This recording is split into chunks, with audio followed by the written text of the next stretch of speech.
Hello and welcome back to this week's edition of the podcast. Now, okay, we have a name. I don't know why Rosanna is doing clown makeup in the side I of the look screen. awful. All right. No. Let me just restart my. Just go. But we finally have a name. Okay, we have a name. We are going to unpack this finale. This is going to be a great episode. We're going to have to probably have a referee in here because I think it's going to get quite heated. There's going to be a lot of fighting. There's going to be a lot of different opinions. But do we want to reveal the name? I'm really excited. I'm not. Sorry. I don't want to talk about this episode. I could quite happily never, ever in my life ever discuss this episode ever again. What's the name? The name is Petrol. Yes! Yes! Yes! I think Petrol is an absolutely marvellous name. I've always wanted to call a podcast Petrol. It's been in the back of my mind for a long time. Martin Scorsese, that's absolute cinema. Someone needs to put Russell T Davies' face over it and then put marvellous underneath. Absolute marvellous. Petrol. We've always wanted to name a podcast Petrol podcast. And if you're a channel member, you get to watch the unleaded version. But on a real note, we'll do uncut. Then cut that. What?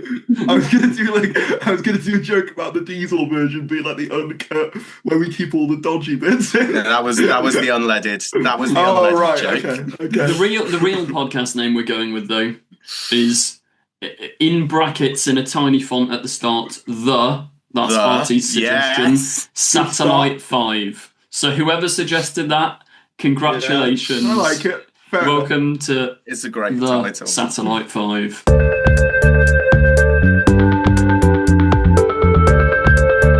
Because there's 5 of us and Satellite. Am I right? It's like the Jackson Five. Exactly. And to everyone who's thought it's been fun having a podcast with no name, Joe's killed that dream because he wants it to be marketable. I've given you an anticlimax. You don't want to say that at the moment. No, that's what I mean. I've given you an anticlimax that we all saw coming, and I've just done it for marketing reasons. But on that note, foreshadowing is a literary device. I think I'm going to be the positive one this week. So I'm going to sit back. Same. And who wants to start this brawl? Can I start? No. Positivity doesn't sell. But Artie. I never get to be the happy one. Let him be the happy one. It's a cool subversion of the dynamics. But there's 3 negatives and 2 positives. So we'll start with Rosanna. Rosanna, give us your thoughts. I'm not eating food.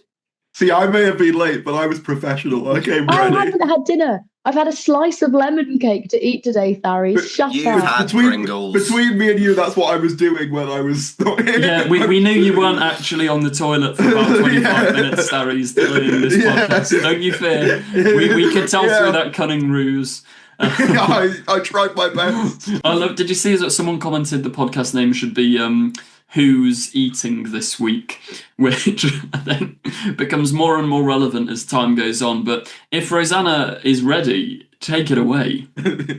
I can't with this episode. I literally everything about it I was just done with. Apart from Anita, I quite liked her. She slayed. But everyone else, you're done for. I can't be arsed.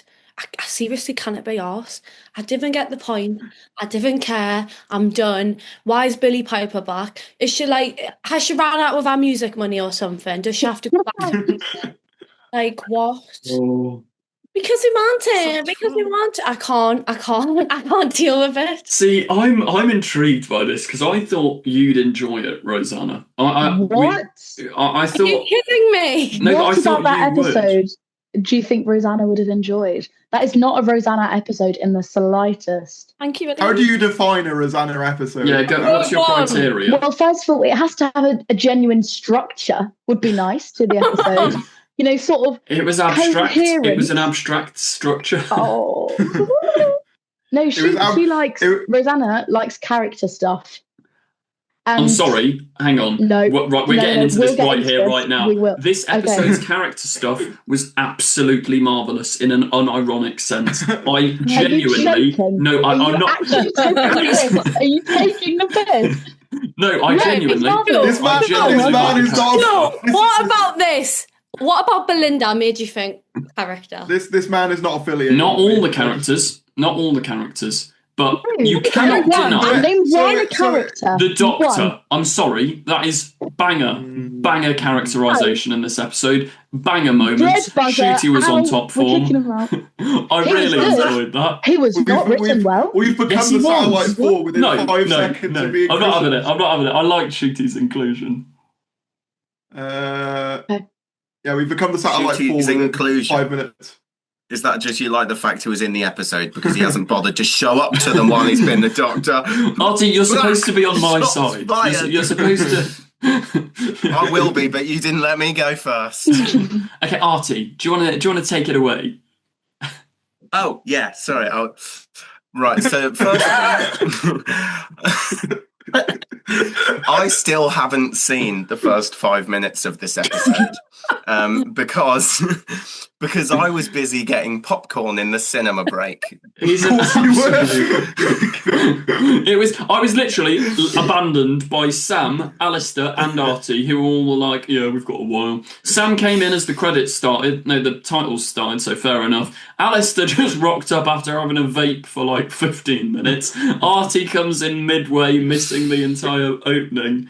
Oh, blummin' But what I have to say about this episode is that it was just so much fun. I think the level you have to approach this episode at is a skyscraper had a steering wheel. This is not something to be critically analysed. This is not high art. But it was so much fun. I see you crying in the corner, Elise. She's but a skyscraper. I want to make it clear. This is coming from the man who uses the word "pont" regularly. So forgive me if I'm not taking lectures on. Actually, we can't criticise this. It's not high art. No, but once you recognise that, it's just so much fun. Artie's just got a higher IQ. Where was your recognition of that for the other 7 weeks of the podcast? I liked most of the other 7 weeks. Did you? You could have told yourself in those reviews. Look at the comments, Artie. The ones I didn't like. Story in the Engine. That's not fun. It wasn't even fun. It was fine. But and last week that was childish as well, as loads of people told me off for saying. But it was not fun. It was bad. Artie, but the Rani this week... Before we continue, I would like you to apologise to the Power Rangers community for your comments of last week. Mel is behind you on that community. One. I also think like you should Power Rangers community. To Eurovision people. Absolutely not. They I'm are not doing that. Honestly, I would apologise to them if they could hold a conversation, but as they can't, I won't get the opportunity to. Any comments made by Artie during this podcast do not reflect the views of the Confused Adipose YouTube channel.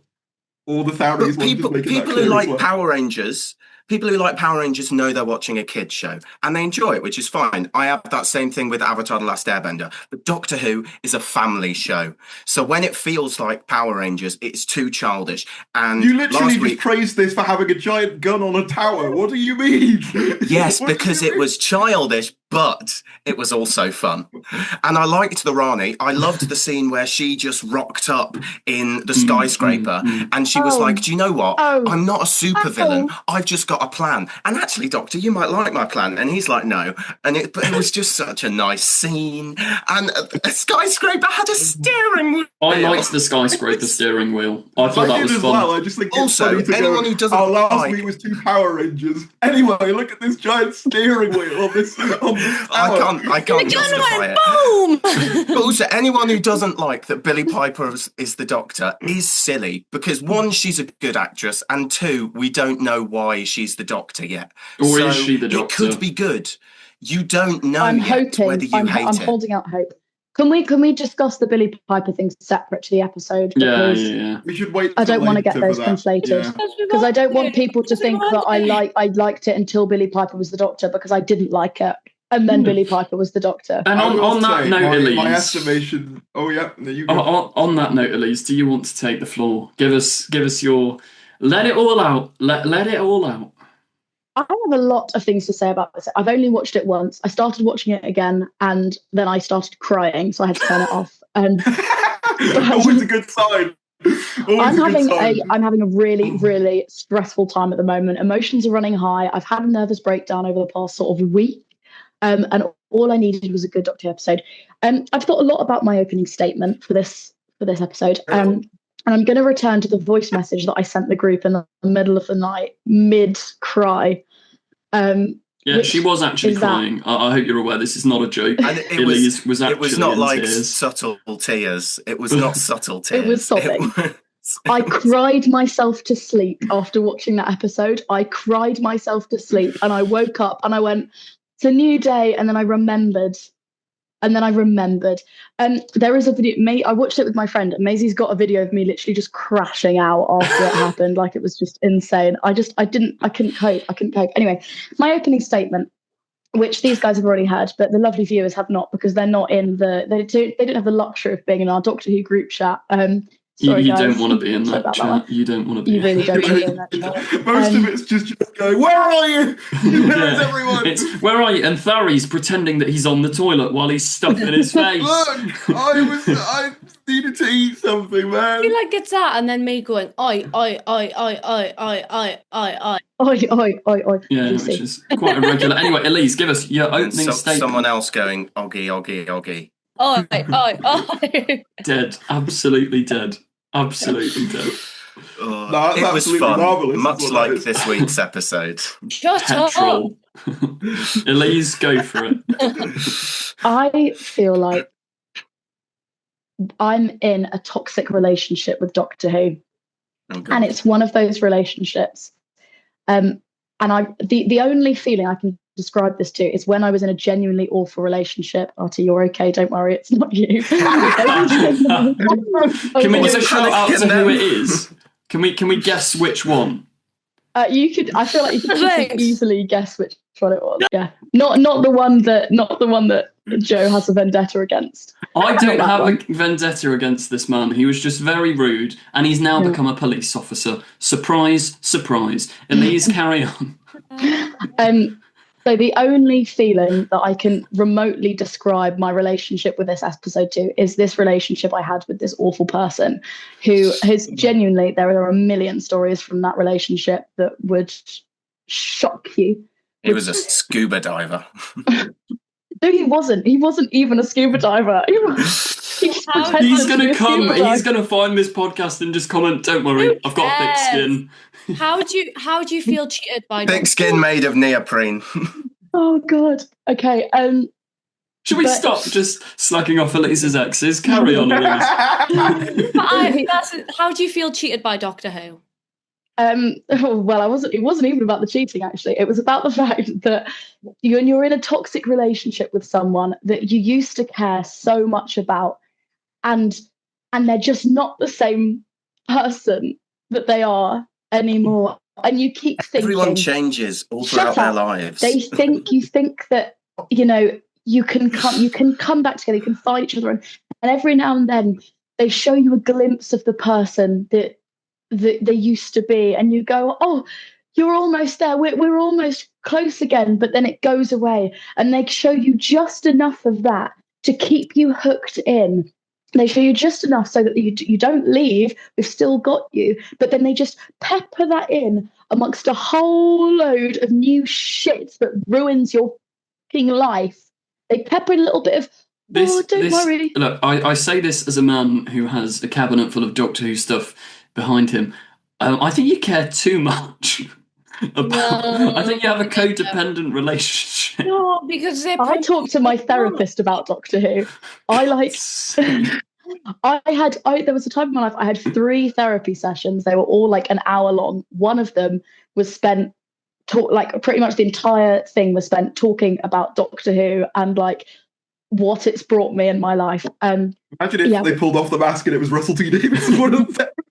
Just keep watching. Absolutely marvelous therapy. You're coming along. It's just one of those things when you shut up, when you know that you need to, it's not right for you anymore, and you need to leave it, but you can't because they show you just enough, and and there's a voice message of me literally saying this through tears, but it's just, is it the person I am today? Am I meant to be? And I can't believe that this is even going through my mind where I'm like, am I even a Whovian anymore? Do you want a therapy session instead of yes? Yeah, I feel like this has just become therapy. This It's getting a bit deep here. I turned up. I had photos for Spamalot the next day.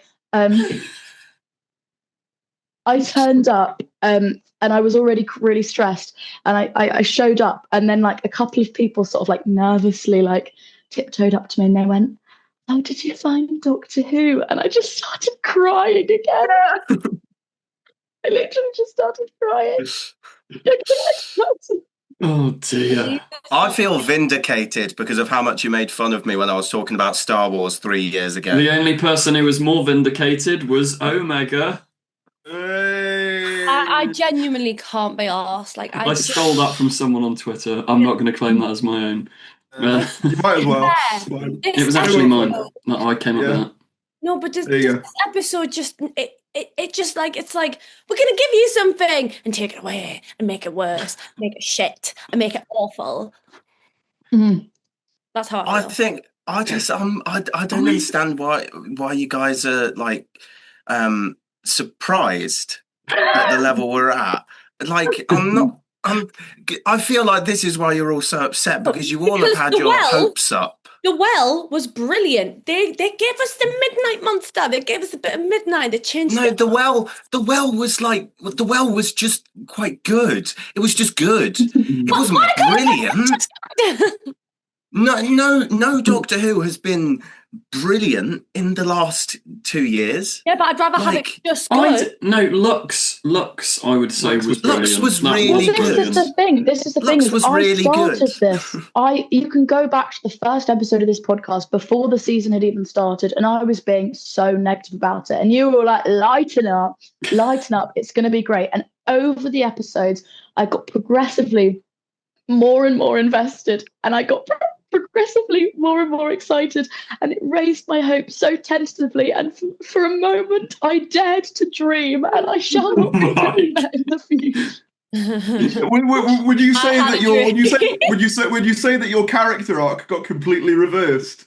As a turn of phrase. I'd say my character arc was completely cut off, sort of disbanded halfway through, and then they went, it's okay. And then I'd say that my character arc ended with me turning into Billy Piper. Or how about you just randomly become a mother for no fucking reason? I can't cope with this. Barry's, while Elise has another breakdown and probably a therapist, would you like to give us your take of it? I most certainly would. Anyway, hello everyone and welcome to this video. I get what you're saying about it being a codependent relationship. However, my feeling is a lot more like the symbiote from Venom, where Doctor Who does bad. No. You had a whole bit about the turret. Raise the level slightly, Tharis. No, I'm sorry. No. It's turn to talk. Let me say what I mean. What I mean to say is that sometimes, with Venom, he sustains the life force of Eddie Brock. He makes sure that he survives and is alive. However, he is a bad influence on Eddie Brock. Sometimes he does things and he eats someone and you're like, why would you do that, Venom? This is what Doctor Who is like for me. I cannot survive without it, either mentally nor financially. But I also... hang on, if that's your problem with it financially... Billy Piper becoming the Doctor is wonderful. No, Russell's dreams of generating content have been fulfilled. The point I'm making is... I only in the short term, it'll all cut off very soon. The point I'm making is, I think I agree with what you're saying, essentially. This episode did not do it for me. And above anything else, I'm gutted for Shooty. That's it for me. Above anything else, I really like Shooty, and I feel that he got a naff send-off. I think he got a naff send-off. I mean, the fact... Okay, I'm cutting you off. He chose to leave. Everybody who's going, I feel sorry for Shooty. He chose to leave after they'd filmed the episode. They had to go back and do reshoots. It's not like it's anybody's fault. Everyone seems to be on good terms from it. I don't think there's production drama behind the scenes. But he chose to leave. If he wanted a better finale story, he chose to leave. You can do reshoots without having him turn into Billy Piper. Okay, that's a very fair point. That's not necessary. You could have just had him face. My issue is. Do you blame him for leaving? No, I can't. No. Yeah. Well, I mean, not just that, but also the whole Disney thing. But anyway, with him, I think the fact that he is now a doctor wedged between David Tennant and Billy Piper. Optically is just not great, however you slice it. The first Black Doctor in the main role, and he's wedged between two cameo doctors. I think that that's just not good. And I think the very fact that, obviously, I know we said we wouldn't do the Billy Piper thing, but it's the thing that annoys me the most. The fact that we did Tennant 2 years ago, and we're already here again, is not a good sign. The fact that we're already doing this now... If she's a cameo doctor, I would agree. I'm she's a doctor. I'm saying that as a turn of phrase, though. What I mean is a gimmick doctor. What I mean is it's a doctor to make you go, what? They're doing that? And don't get me wrong, I did go, what? They're doing that? I think, not in a good way. I went, it's still a negative point, but it's similar to where Artie's coming from. I don't think this is the fault. I almost think, like, this Space Babies was what did the damage. This is a natural progression of last season is where the damage was done. I'm sorry, but if you think about it like this, right? Because this is the way I think the Billy Piper casting isn't actually that bad. Sorry. Natural progression. Let me talk. Nothing about this is natural or progressive. Oh, you could see this coming from a mile off. Right, so let's say Shooty chooses to leave, okay, which is what he's done. Shooty has chosen to leave the role. All power to him, fair enough. I wish his career the best. Russell is now left with... Oh my God. Russell, we don't listen to Artie.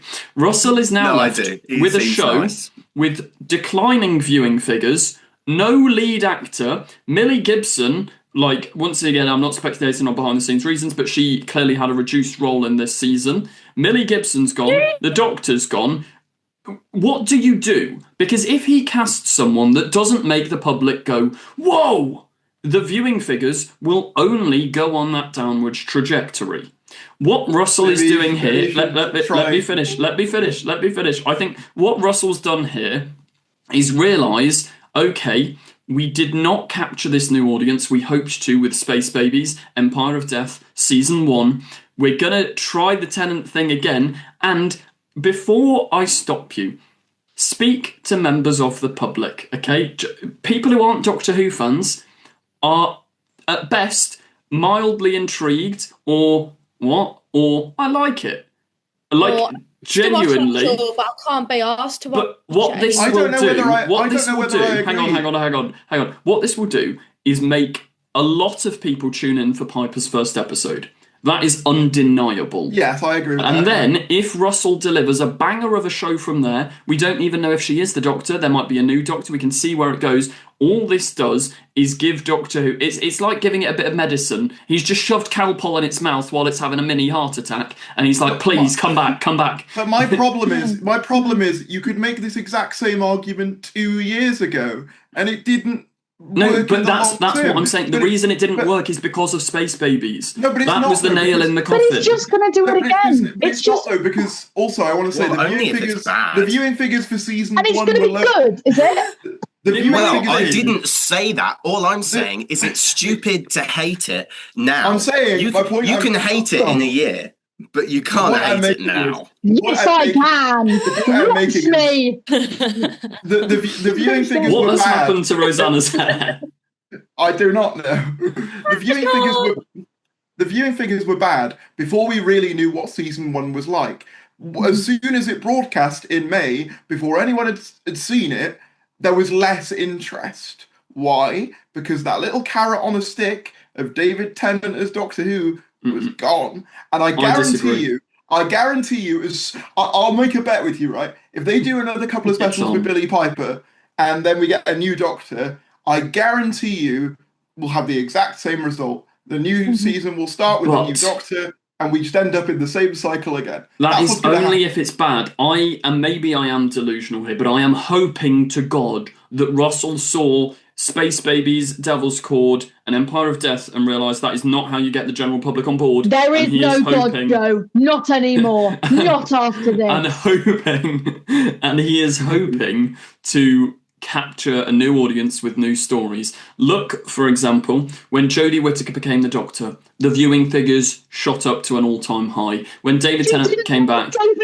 Billy Piper to do that. He's always going to go up with a fresh face. You need to bring back something from 2005 every single time. It's like the Labour Party. It's like Keir Starmer being like, oh, let me appeal to the Tories, then we'll get the Tory voted. They're not going to vote Labour. Normal people aren't going to watch Doctor Who. Make it for us, please. They've tried to make it for us, and then we all shout at him. For us. They also can't afford to make it for a fan base when fan bases on everything hate each other. Like, the fan base isn't a bunch of people who like Doctor Who. It's a bunch of people who like 3 series of Doctor Who and argue about which series those are. No, it's yes, not. it is. Yes, it is. That's every fan base of everything. He can't make it for us because there's no such thing as us. We don't agree every single week. So there's no way he could make an episode to satisfy even us I feel five, like let alone the 200 people who watch Doctor Who. To satisfy. Anyways, I feel like this is our equivalent of the Brexit debates. This is It actually is crazy. Like, other thing I wanted to say. Just clarifying, me and Artie Artie are remain. Referendum. You guys are. I'm not. I'm not. No, I'm not. Anyway, I have some genuine criticism with the episode. I do as well. I do. I was going to. Because of Billy Piper, I'm angry because when I watched the scenes, the Mel and the Ronnie interaction was pointless. Yes. Should we talk about? Let's park Billy Piper. We'll park that. Let's Sorry, Rosanna, take it away from the beginning of the episode. How did you get on with the episode when it started? First of all, I love Anita. I seen so many TikToks of her just being like, guys, do you want me to do anything else? I'm just standing by the door. Oh, okay, you want me to stand by the door? I'll stand by the door. And I like her character. I like her characterization. Give me that. I was like, yes, slay. I loved it. It was funny her constantly going, I'm a hotelier. I'm not Yeah. I'm not helping out. I work at a hotel. Although I did wonder why couldn't they Rosanna, just buy a doorstop from B&Q? Like, what was stopping them just They going? didn't get my discount. That's what it is. They needed you there. They needed you there to come in and go, I've got the discount. Anyways, I really like that, and I love the episode. I love the constantly people changing and people realizing who they are. And I was like, yes, guys, yes, unit, yes, Kate. When she gives that soldier a hug, I was like, I see you. That moment as well when the Doctor walks downstairs and his new costume's on. Like, that is so Has anyone good. seen the Unleashed where she's like, what are you wearing? Yeah. Yes. I'm obsessed with that little girl. Not like in a weird way. I just think my little cousin. Did you see the bit where she said, I'm Doctor Who in one of the tapes? I was That like, was brilliant. Oh. Maybe it's a spoiler. And I like Susan Triad as well. I like her energy. She's a bit pointless, but she's fun. That's what I thought was genuinely Pointless but fun. No, but she's not series, pointless. She's not pointless. Yes. She's the one who makes the zero. But fun. Also, do you not think that it's similar to what Artie's saying, but it's one of the ways I always judge Doctor Who, and it's like looking at Power of the Doctor. Did I have heaps of fun when watching? Yes. Yes. Did it make me feel like a kid again?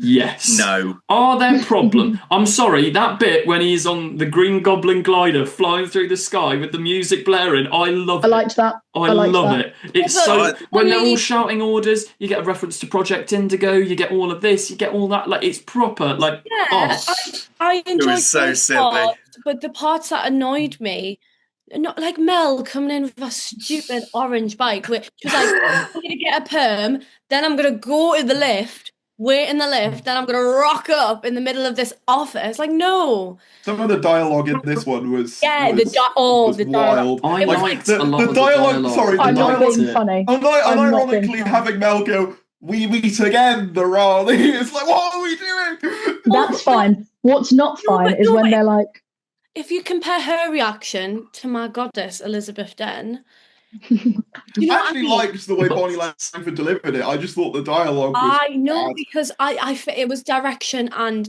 it was a very like one person talk, one person talk, one person talk.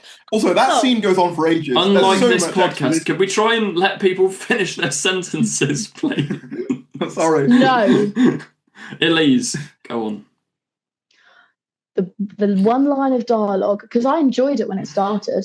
I was having an okay time, and then I was like, hang on, what?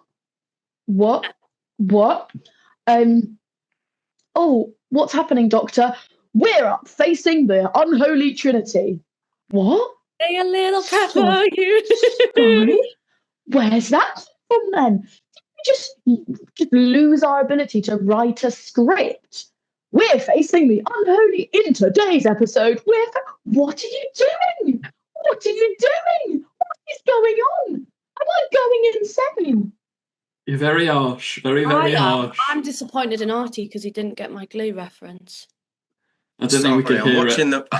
I'm watching the first 4 minutes because I missed. Sorry, Roseanne. What were the Glee references? Never mind. I will just say though, I'm not being. Was it like, Say a Little Prayer? Yeah. do you mind? No, no. Quite finished. I genuinely think, up until the Omega scene, it's genuinely a really, really I solid forgot about episode. Omega. We will come to that. Can we try Oh, and is it- make this structured? There was a Everyone, skyscraper with a calm steering down. wheel, No, and we Omega won't- was a We massive won't baby try and make this skeleton. structured. They didn't bother trying to make the episode structured, so why should we bother? Why should we rise to a level that they can't even do it themselves with a Disney budget? It's Do you a not- joke. Just like the It's a episode. joke. Just Do you not like the think as episode, well- what we can do with this podcast, despite its lack of structure and quality, is have fun with it, okay? Because it was. Do you not think, though, that with all these complaints about structure and stuff, yeah, there is weird pacing, and Yeah. but What, just Shooty how the episode leaving, ended halfway through? But Shooty leaving will have complete. It's like when when I watch Flux, you have to give it a little bit of a not a pass, but a little bit like if you were getting graded on this project at uni. There has been a major error. No. So Okay, they but get no, a no. little bit more credit. Hear me I out. Okay. disagree with you They've had entirely. to completely I disagree with Hear me you out. entirely. Can I Wait, do an analogy quickly before Artie If you disagrees with you must. entirely? Imagine if you went for a burger, right, and that burger gave you food poisoning, but oh no, the person who made the burger had like a cold that day. That wouldn't mean that it was all right that you got food poisoning from it. I Yeah, will let know you. that they had to I change ate a the burger, system. Tharies, and I ended up in hospital. Okay, Yeah, well, there you're you go. talking to the man who it's And are happened you to. saying that you'd have gone fair play, mate? You had an off day. Did any of us end up in hospital? Sure, Elise might be in therapy, but I think that's Yeah, I was gonna say. I very nearly ended up in hospital after Yeah, there we go. sucking myself Doctor off a Who. bridge. Doctor Who is a show It's dead. which It is is a show. fun and it is meant It's to not entertain. dead. It is meant to entertain. It can have It would an be nice if it occasional managed to episode do that. that is a bit bad and it's But still look, fun. It's not the end of the Not world. for a I do have to finale. disagree with you on what you were saying a minute ago, though, because I thought this episode was fun, but I disagree with the whole thing of making excuses because of the circumstances around it. Like the amount of terrible movies that came out during the writer's strike in the 2000s, and because the movies were terrible, then writers got paid more and we got great movies for the next 10 years. You can't be forgiven content for its circumstances. Is your solution Yes, to you give can. Russell T? Is When your you are solution to reviewing give a Russell T? product- No, Davies my a- solution is When you are stuff is reviewing a bad, product- say Russell T it's bad. Davies, sack James Ranter, sack Julie Gardner, sack Phil Collinson. I was Well, they've wondering been who was going to listening. break They that listened down to Chris. first. They listened to Chris when he said you should have Billy Piper as the Doctor. So Yeah, why he not listen suggested to him it, when he's if anything. staffing the show? But my point was just when something's bad, the audience says it's bad, so that Russell knows he has to do better. But that's not what I'm saying. All I'm saying is you can review this and go, I didn't like that. But everybody who's crying that this is the end of everything, Thari's video, Doctor Who has jumped the shark. Oh, shut up. Oh, Shut God, up. Can I ask you this question? How many times can they recast an old actor as Doctor Who before you just go, no? I no see. more? This is the what? thing, though. In What- terms of Doctor Who's longevity, only when they start doing it No badly. more, Only when they start doing more. it badly. Here's my thing, though. Like, I gave the 14th Doctor. I liked the 14th Doctor, as people will. I liked. as you made very clear. But I've made very clear. But I gave that. I assumed, oh, they did that because it's the anniversary, and the anniversaries do that sort of thing. What you were saying about having certain expectations for certain things, 100%. But I think, as I said, it's the very fact that we're already here shows a sign to me, at least, and it's exactly what you were saying with your RTD finding a way to reinvigorate things. Point. It's desperate. It just is. This is my question to you then. That statement I made earlier. What would you do?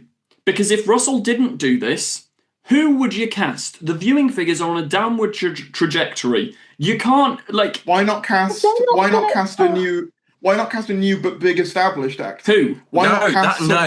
I completely disagree What's with you. wrong with that? Because Holland. the reason Shooty is No. going is because he's popular and wanted. We No, need but when someone. I say established actor, I mean someone who's old enough to where their career is basically done.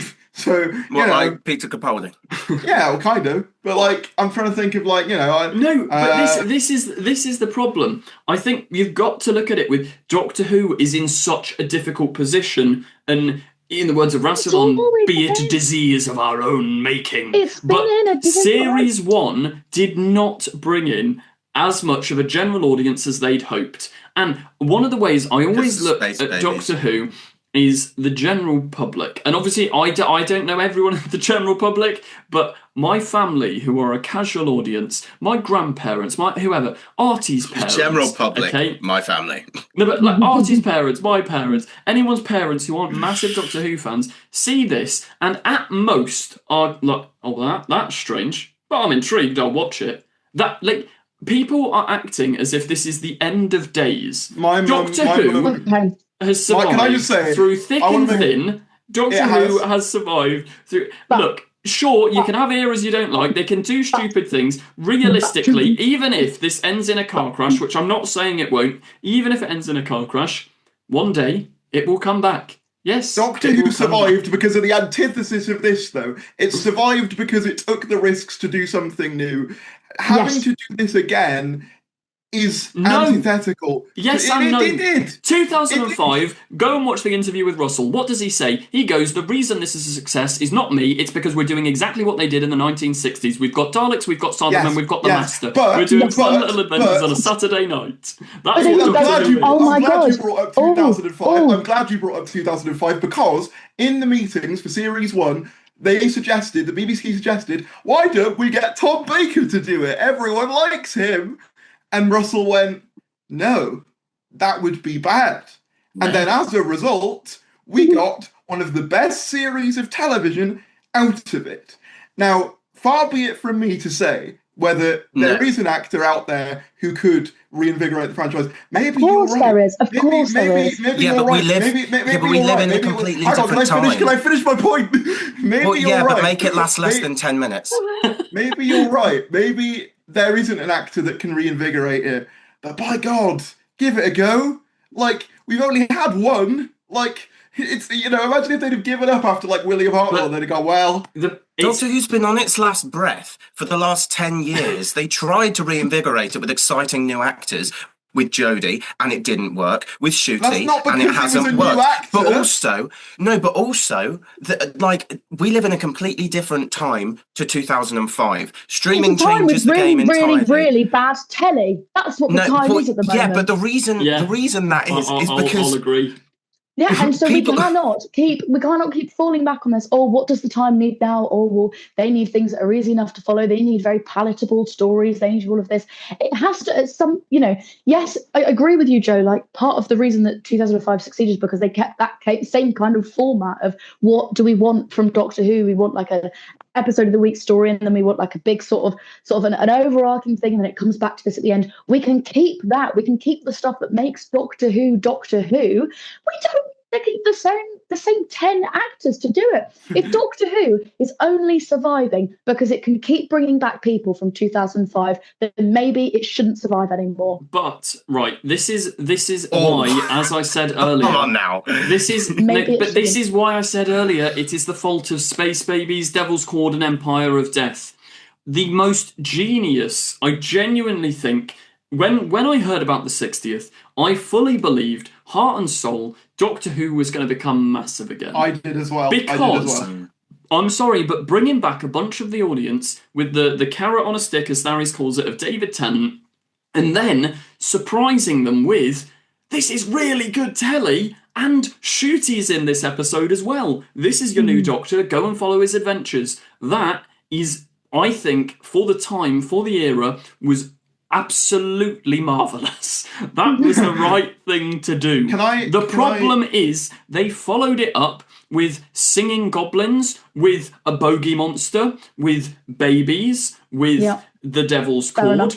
If that was as good as Series 1, as in Eccleston's Series 1, I guarantee you we would be in a peak of Doctor Who Probably. right now. I think the format works, and I think what they're trying to do here is a microcosm of that. They've gone, okay, the public aren't on board with that, we'll bring back a big star, but then actually surprise them with a new story. The fact that Billie Piper is not credited as the Doctor in those credits, she is the carrot on a stick. I am glad of that. They are going to bring you in, and there's going to be a new Doctor. This is my thing, though.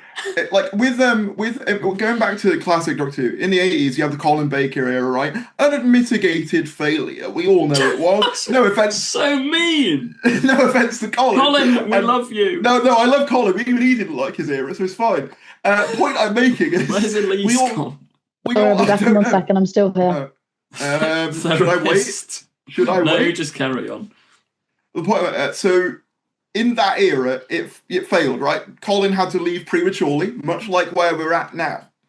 And the 80s made the decision of, let's get a new actor in, let's get a new script editor in, obviously Sylvester McCoy, Andrew Cartmel. And yes, the show ultimately did end a few years after that. So I'm not saying that, that's fixed everything, because it didn't. However, I will point out that led to some of the best classic Doctor Who stories that are still revered now. Remembrance of the Daleks, Curse of Fenric, Happiness Patrol. And I don't know whether it's worth sacrificing potentially good ideas in favor of just more of the same. Do you get what I'm saying? Like, yes.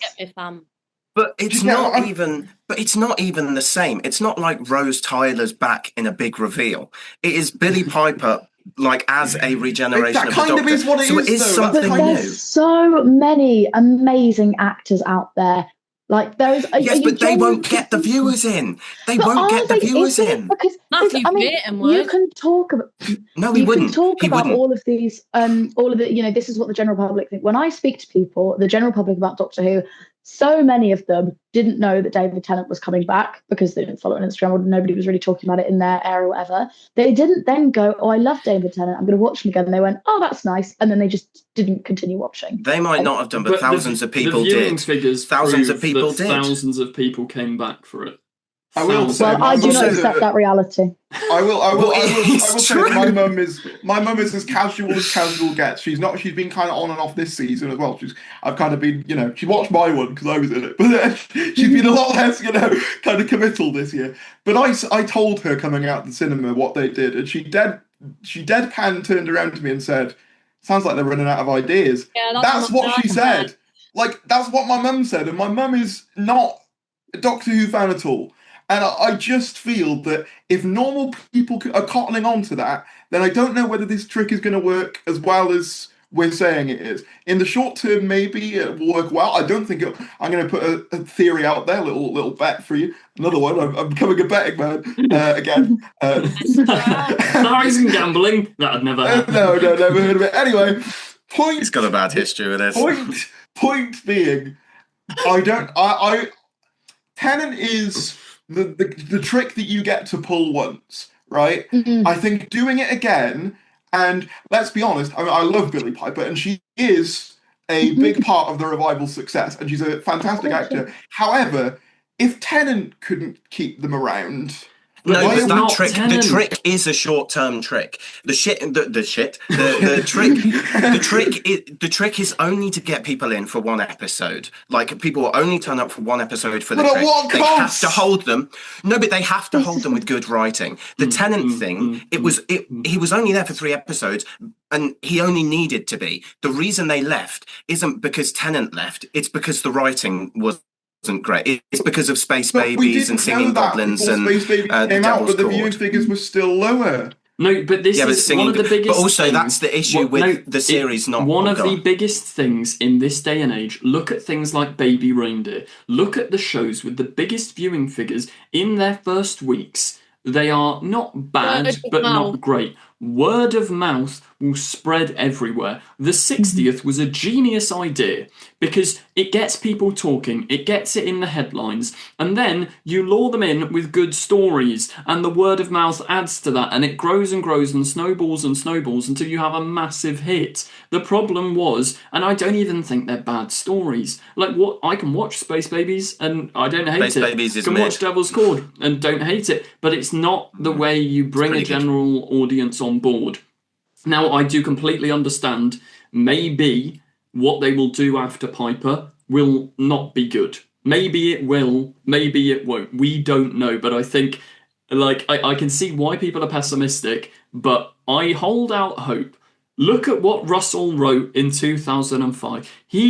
Look at Bob and Rose, look at It's a Sin, look at The Second Coming. This man has written some of the best British television ever. I agree. And I do not think that he, at least somewhat, doesn't have a plan. I think, he will have looked at what happened with Space Babies, and it's a bit like the Rani. It was a somewhat failed experiment, But he's gonna now come up with a new experiment. I hope you're right. I want you to be right, but my concern is that for 2 years from now, we'll be having this exact same conversation where Jenna Coleman is made the Doctor. And if Jenna Coleman was made the Doctor, I'd be completely all right. It would be great.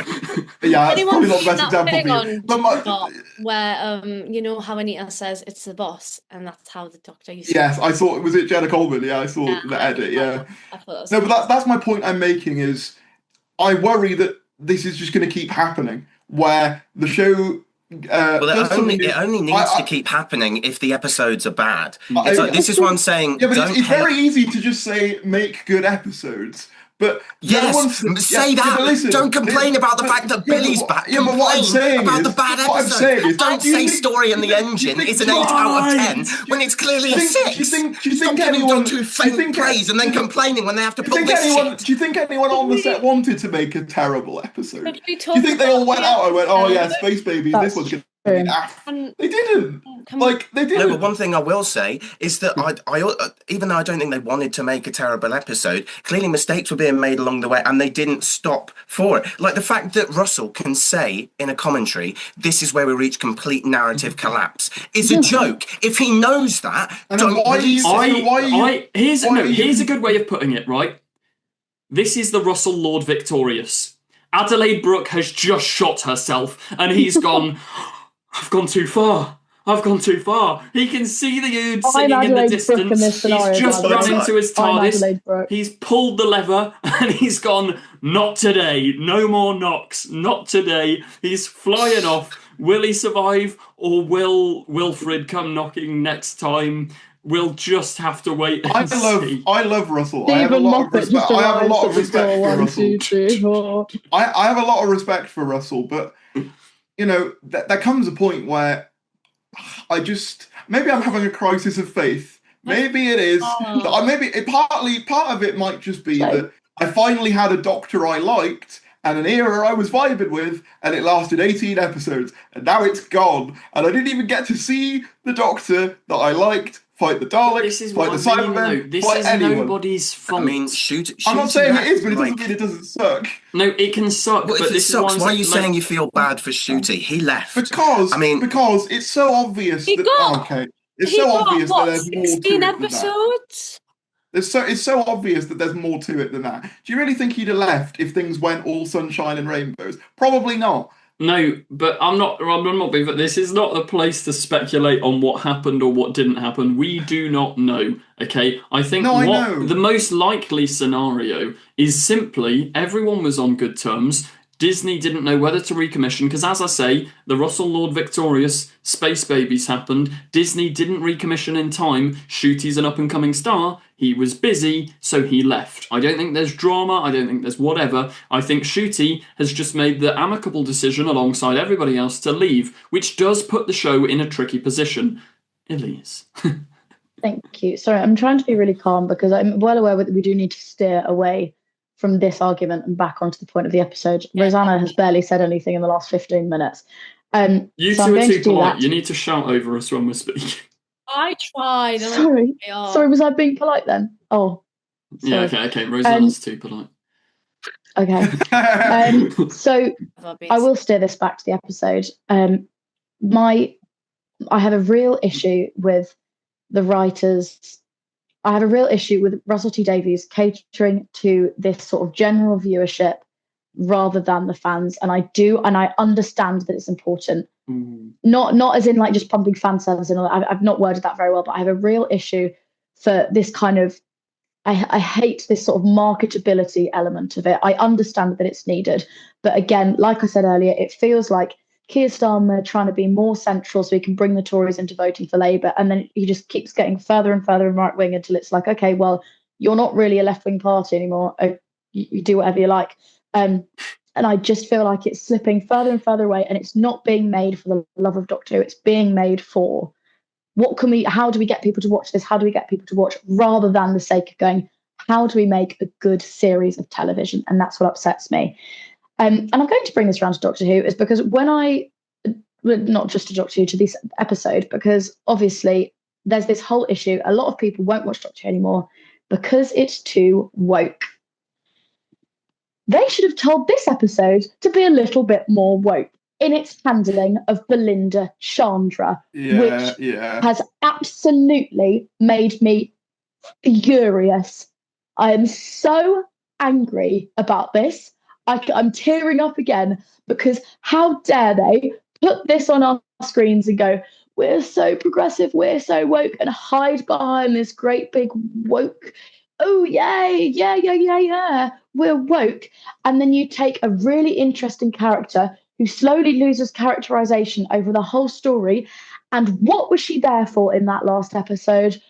I'm a mother. That's the only thing I care about. She had no other personality. If it was worked into her story and it was an actual point of, if it was worked into her story and it was part of her character, I'd be like, yeah, that's amazing. That's a really interesting dynamic. In my own personal series of Doctor Who that I have written in my Google Drive, one of my companions turns out to be a parent, and it's part of the plot point. I'm not saying that I could do a better job than Russell T Davies, just for the record. But the fact that she's slowly lost all characterization and just became a mother. Then there was the suddenly was in the TARDIS, take me to the stars, Doctor, take me to the stars. What, I thought you wanted to go home. Or she didn't just want to get home, she wanted to get home for Poppy. For Poppy. I'm really confused as to what Poppy actually is and whether she was there or whether she wasn't there for a long time of it. But we can go into that. I've only watched the episode once. But I am so angry about the handling of Belinda Chandra because she was genuinely interesting. If they'd have done it with Millie, I'd have been like, okay, fine. They gave her something. They gave Ruby something. I was growing to like Ruby. I liked her as a companion, and I would have been less annoyed. But the fact that they had a really interesting companion who had a job, who had these interesting lines, who had a really clear personality, and by the end had literally no personality other than, I need to protect my daughter. I'm going to sit in a box with a child for the entirety of the episode. Did this episode pass the Bechdel test? And I'm just out of curiosity. I don't think the Bechdel test is a fantastic test. It's not, but I think it's relevant in this case because they took an interesting character who, not just, she had a job and now she's a parent. It's not as simple as that. They had an interesting character and they made her literally nothing but a mother to the Doctor's child, even though it's not the Doctor's child. Even though it's the Doctor's child, I don't know. Not only that, but they also have her become a mother without her even really being aware of it or having the choice in the matter, which feels really weird. Like, here you go, here's this kid. She's so grateful. She's so grateful. It's so weird in a series where you have a villain, you have an antagonist, Conrad, whose entire point is he wants to impose these traditional nuclear families onto everyone, and then to have the happy ending be the companion having said family forced upon them is bizarre. Like, it's so strange. And not only that, but it completely undermines the entirety of, like, Belinda's character as you watch the series. Because as you watch the series, she wants to get back because of her career. She loves what she does. She loves her patients. You see it in Story in the Engine, where she has that moment with the old woman, and like they gave the flowers and stuff like that. It's obvious she loves her profession. That is her character. That's what she loves. So then to take that and just completely hack it to bits, and I know what you're going to say. You're going to say, well, they might have had to rewrite stuff because they had to give you a heroic sacrifice. Something I want to say here. They should, obviously this is a product of rewrites. What they should have done is swapped Conrad and Belinda's stories at the end. Conrad has to become the single father with a child who grows to have an appreciation of life. Ruby's wish is, I hope you're happy. He ends up as either a single father or whatever, looking after Poppy or looking after Des the baby. He has almost been put into that role.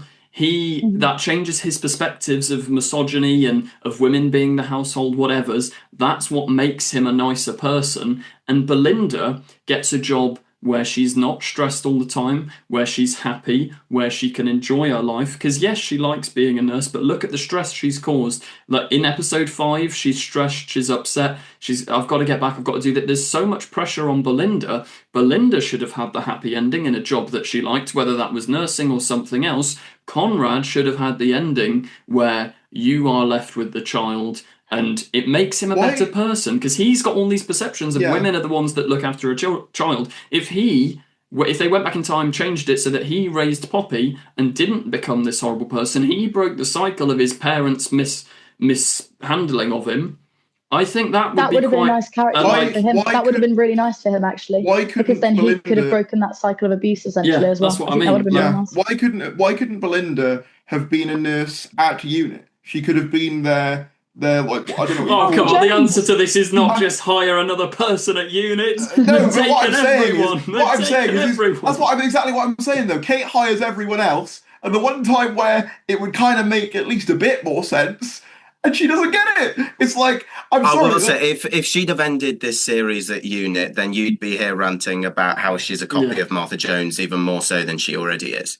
Like, I don't think she is a copy of Martha Jones. I don't really think Martha that. Jones left on her own accord. She didn't just leave. Well, this is the thing. That's why Martha Jones worked, is because her entire character. It's the equivalent of if at the end of series 3 they went, actually, you know what, Doctor? You were great. And I loved the way you treated me in this series, and I think you're fantastic. Never change, Doctor. Never change. I'm going to stay with you forever. It is a bizarre ending, and as I say, I will acknowledge rewrites and stuff make it more difficult, and I think that's fair enough.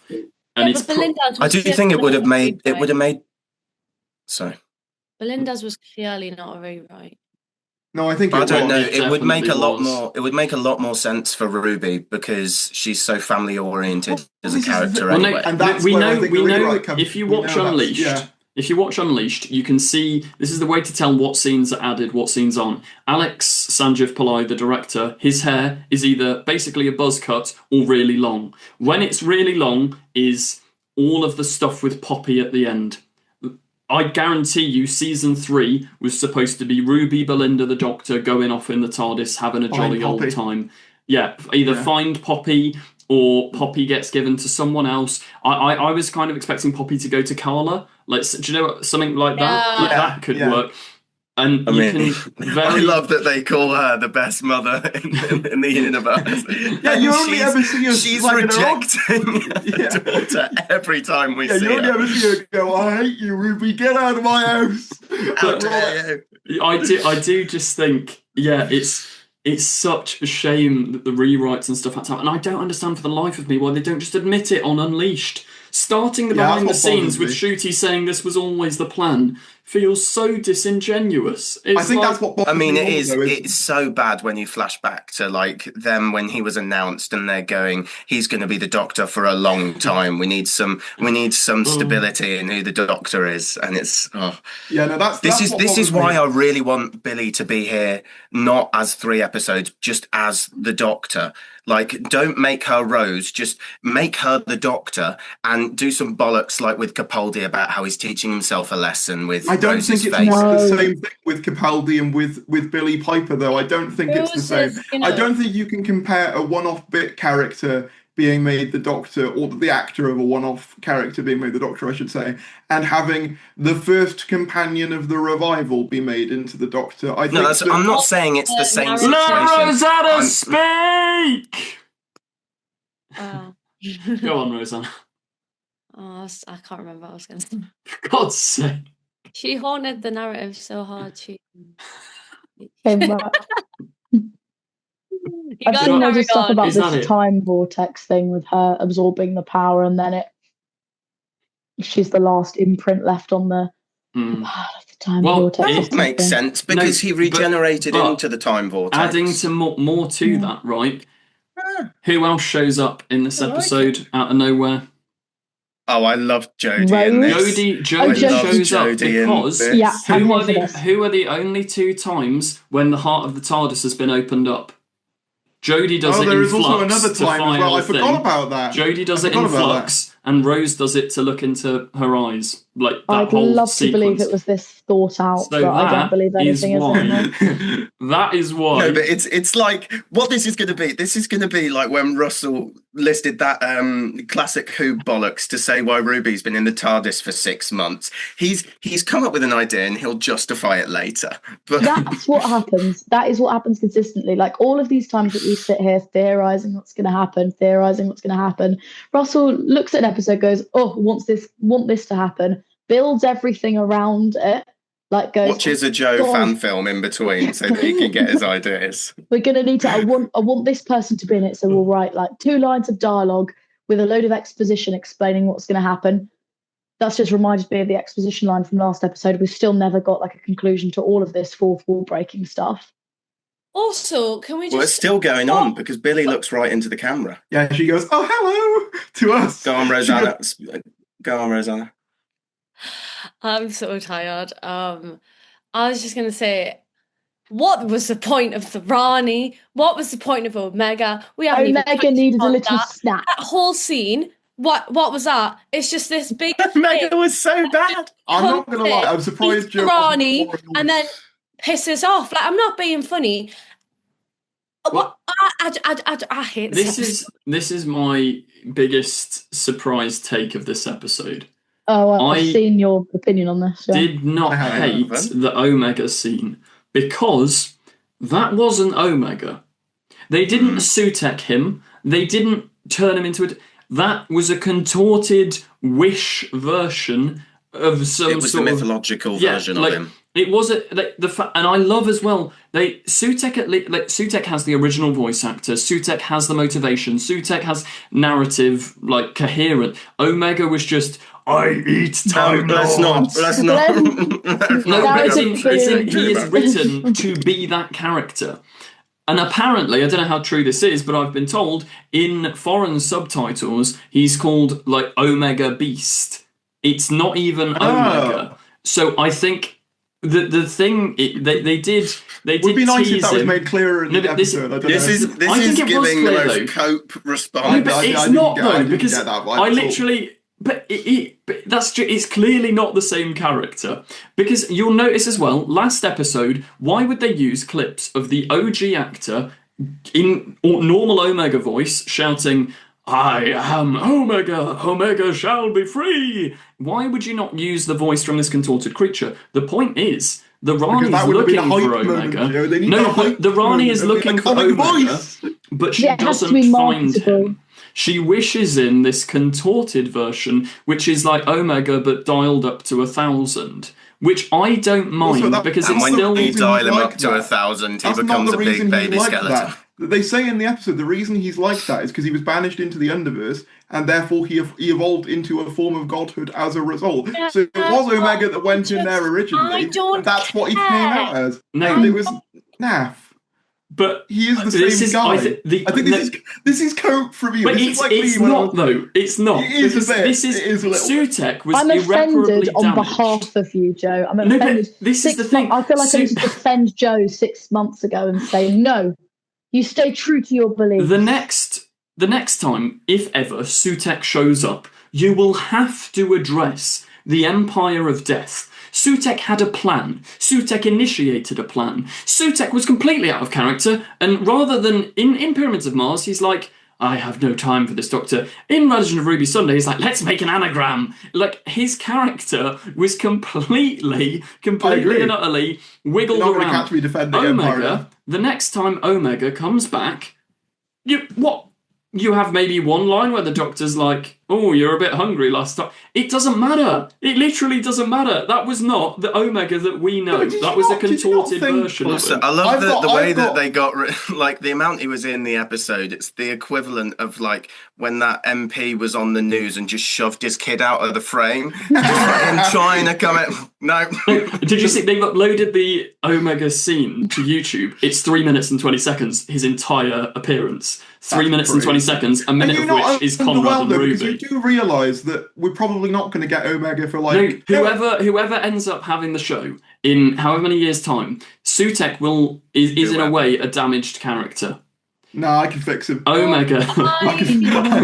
Sorry, for sure. Omega isn't. Rosanna, what were you going to say? In a toxic relationship with Sutek. I am. I just feel sorry for Shooty because he's never going to go against a Dalek. He chose that though. He doesn't care as well. Can we all just? No, I know you care. I know you care, but he doesn't. I also feel like another thing that really hit Shooty was the short episode run. 8 episodes of Doctor Who is just simply not enough, and it's also ridiculous. 2-parters doesn't work in like this era. I'm sorry, it just doesn't. The first episode of every 2-parter so far, banging. Elise fell off her chair because it was that good. You know?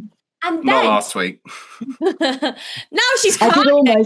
To be fair, I did almost fall off my chair last week. But then I just don't understand why they can't follow through. And I understand Russell, you know, he might just write Donna to be like this mad thing. He might just do like a big 180 and reverse the world or whatever. Fine. Bring death to death. I just don't understand because I was genuinely getting more and more pissed off the more I watched it, especially that scene with the Rani talking at every individual character and the camera going to one and other. And Belinda, where was she? I like that scene. I like it. Belinda, you like Flash TV then?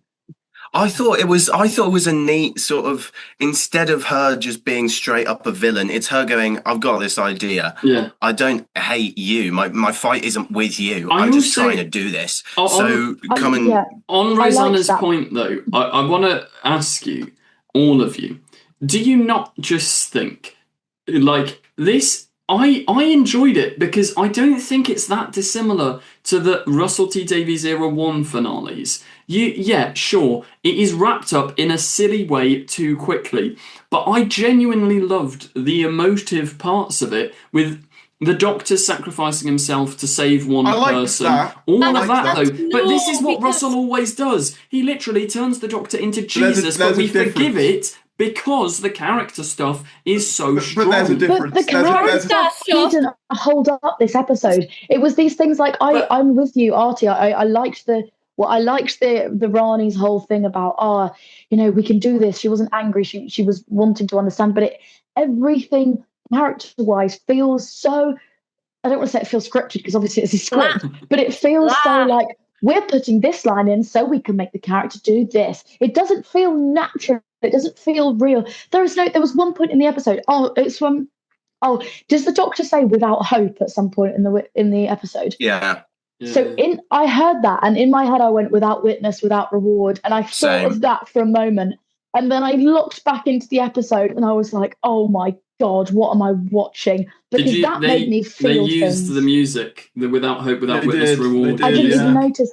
I was so like that made me feel things because the characters were gentle and they were cared for, and it was these characters' journey and all what makes sense for these characters, and these stories that are built around these characters. This is so like, oh, we should probably have this character do this now. Let's write them a line so that they can do this, and we can say, yep, they've had a character arc. Tick, let's mark that one off and move on to the next thing that we need to wrap up in this episode. Yeah, I think static. Compare it to Stolen Earth Journey's End, which is clearly what this is the equivalent of for Ncuti's era. That's clearly what this is the equivalent of. Every single character. But carry on. I mean, they say in the Doctor Who magazine that's what they're going for. So unless you want to disagree with them, insane. That's insane. It's not though. Stolen Earth Journey's End. Every single character in that, you know them inside and out. Yes. And that's what leads to it being satisfying. Yeah, sure, Dollar flicks a couple of switches and makes the Daleks do 360s, but we don't care because the characters all feel developed and right. I'm sorry, can anyone name a single characteristic of Rose Noble beyond the fact she showed up, she said 2 lines of techno babble, and I was like, great with an iPad. Sorry, yeah. Have you ever seen anyone press buttons on an iPad like that? Come on now. Didn't think so. Can you name anything about the character of Susan Triad beyond she's good with technology? I don't mind Susan Triad. Hey. Like, what I'm saying is... I'll tell you... She's a baby. She's just a little baby. She's put into the TARDIS. She makes a mean cup of tea. Doesn't it make you feel things? Doesn't it make you go, yay, Susan Triad's back. She's getting to save the day. All I'm hearing is Elise going. Did any of you hear any of what I just said? A little bit, but I get the spirit. We can fill in the blanks. I just think like a perfect example is Mel. Mel has a character. We've seen her before. We've seen her do this. Bonnie Langford, brilliant actress. But when you compare her to like Sarah Jane. Yeah. When you compare it to Sarah Jane, that bit with Davros does not compare to the bit with Rani. It doesn't have the same thing. And I get they don't want to make her come across like a villain, but Mel should be petrified. Mel should be like, what? No. I thought you'd die. Like, I wanted that doesn't really fit with if you've seen the stories with her in it, though. No, but also this is the thing. I didn't like that. It's the Rani isn't really a villain. She's a bit of a lunatic, but she's not outright evil. I absolutely think Mel's characterization, because the problem, you said Mel had a character. No, she didn't. In Classic Who, all she did, and Bonnie Langford has admitted she's pretty until she opens her mouth. Bonnie Langford admitted this. She said she loved coming back to this new era because in the past, all she did was run around and scream, and now she's a bit of a girl boss character. But the problem is, in this new era, she isn't given much of a character either. Yeah, that's she just occasionally brings up, I'm an orphan, and that's kind of about it. So I think it is 100% right, script-wise, to have Mel face the Rani. I just thought it was really like Bonnie Langford is great. She's lovely. And she's a wonderful actor. But no, I'm sorry. It was the one line delivery that made me go, huh? What did she say? She was like, oh, the Rani, back again. Bam, bam, bam. It was like, But what's this is going what I mean. on? It feels. I'm sorry. Not to discredit you, Joe, or any of the others out there, but it did sort of give fan film vibes, but not How in the dare good you? fan film. How dare you? Yeah, what I mean by that There has is never not a been a good cringe fan. moment in anything we've ever made, ever. What I mean by that is not a good fan film. I mean the sort of fan film that just exists to get a bunch of characters in a room and go, "Hello, I am this person." Remember It's me? like you know in the Five-ish Doctors when Russell's got his action figures on the table and he's like, "Kill them, Davros." It's that, and it's my problem with it is, don't get me wrong, as a fan, some of those lines between Mel and Narani were fun. I found it in the same way that I found it fun when the Master goes, "Oh, Auntie Vanessa, did you put her in a little doll's house?" That's fun. I love all that stuff. I'm a Doctor Who fan. That's like my crack. The point of with stuff like this, though, there has to be more to it for people to be invested. Because the thing for me is, yeah, we all like it when she goes, I'm the Rani, and oh my god, you're Melanie, the ginger one that I fought in the 80s. But that You're means ginger spice. that means nothing to the people who are watching now. Whereas with Sarah Jane, shout out Rosanna. Whereas with Sarah Jane, they make her relevant to the audience watching now. They give her a core part in the Doctor and Rose's dynamic where they go, her function in School Reunion is to be like, Rose realizes, oh, this is going to be me. Like, I'm not the only one. Eventually, I'm going to be left behind alone. That's what's going to happen He to was me. so close to her once. Yeah, exactly. Yeah, but he didn't accept you face now, did he? Contrast that with Mel. She serves no function in the dynamic either with the Doctor and Ruby or the Doctor and Belinda. The closest we get is obviously her being an orphan, but they don't play on that. They could have very easily done something with that and having her have a rapport with Ruby, but they don't. See, all of this, it really reminds me of the Chibnall era. I think it's Eric Morecambe's famous quote of, he's played all of the right notes, not necessarily in the right order. Like, he's got all of it there.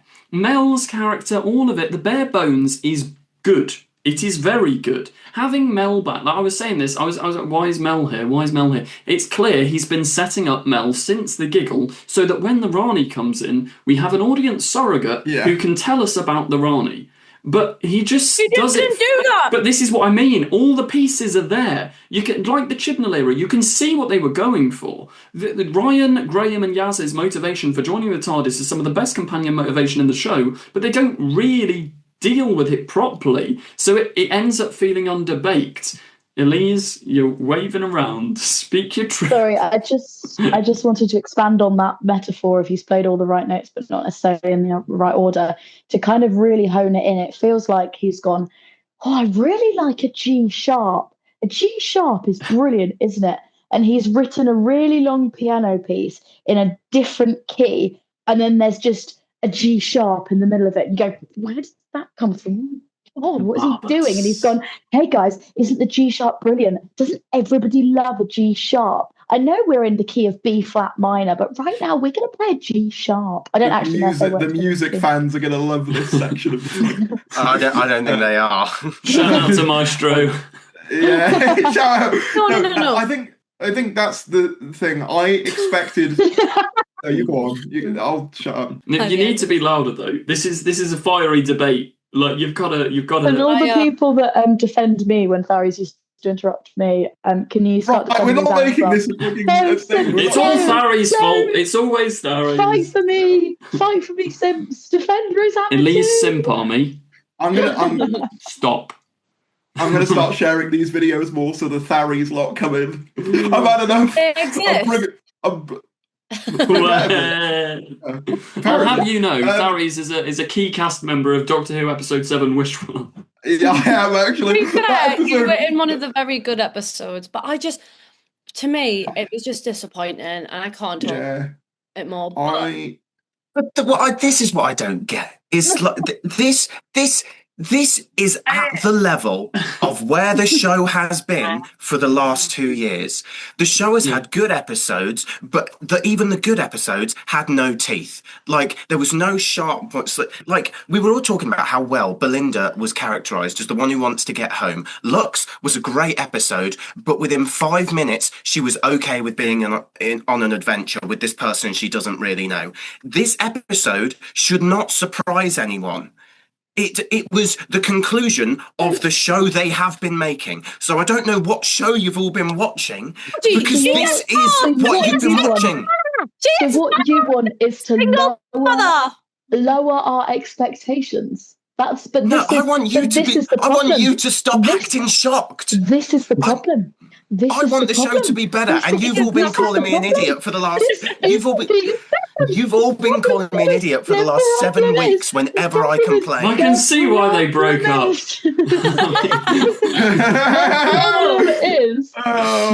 problem is that I am expected to lower my expectations. No, you're not. You are told to stop enjoying episodes which are mediocre. Stop enjoying an episode that is mediocre. The official note of Artie on this podcast is stop enjoying things. You're not allowed. This is how You are the ones who are disappointed by the schlock you've been lapping up for the last 2 years. I'm sorry. I agree. This is crazy to me. The characterization issues aren't exclusive to this finale. But my issue with this finale in specific... Very true. My issue with this finale in specific is that it compounds all the negative aspects of this era with none of its redeeming qualities. Because I do think this era the redeeming qualities of this era are its budget and the way it looks. Darius is speaking. No. Indoor voices, everybody. Indoor voices. Okay. No. Sorry, Farid, I'm going to interrupt you. But what You're allowed.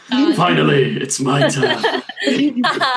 But for me, what annoyed me was the fact that it's the end of his shooty era. First of all, he's never faced a Dalek. That really annoys me. Obviously, whatever. Second of all,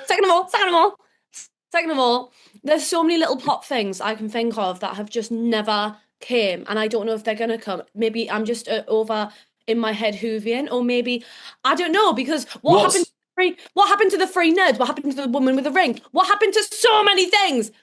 Right, woman with the ring. You mean the tooth? That one. Billy Piper's hand. That one. Nah, if they get Billy Piper to instantly meet the Master after they just gave Shooty none of the big three in the two series they had, Dalek. No, I would be annoyed if they did that. I would be annoyed. He needs a Dalek. I would be annoyed if they did that. He needs a Dalek. I don't care. He needs a Dalek. I don't care. This is insane to me. We spent like ages going, we want series of new stuff, and they just gave you 2 series of new stuff, and then they didn't. They didn't. They gave us 2 series with the Sutek, with the 2 Ranis.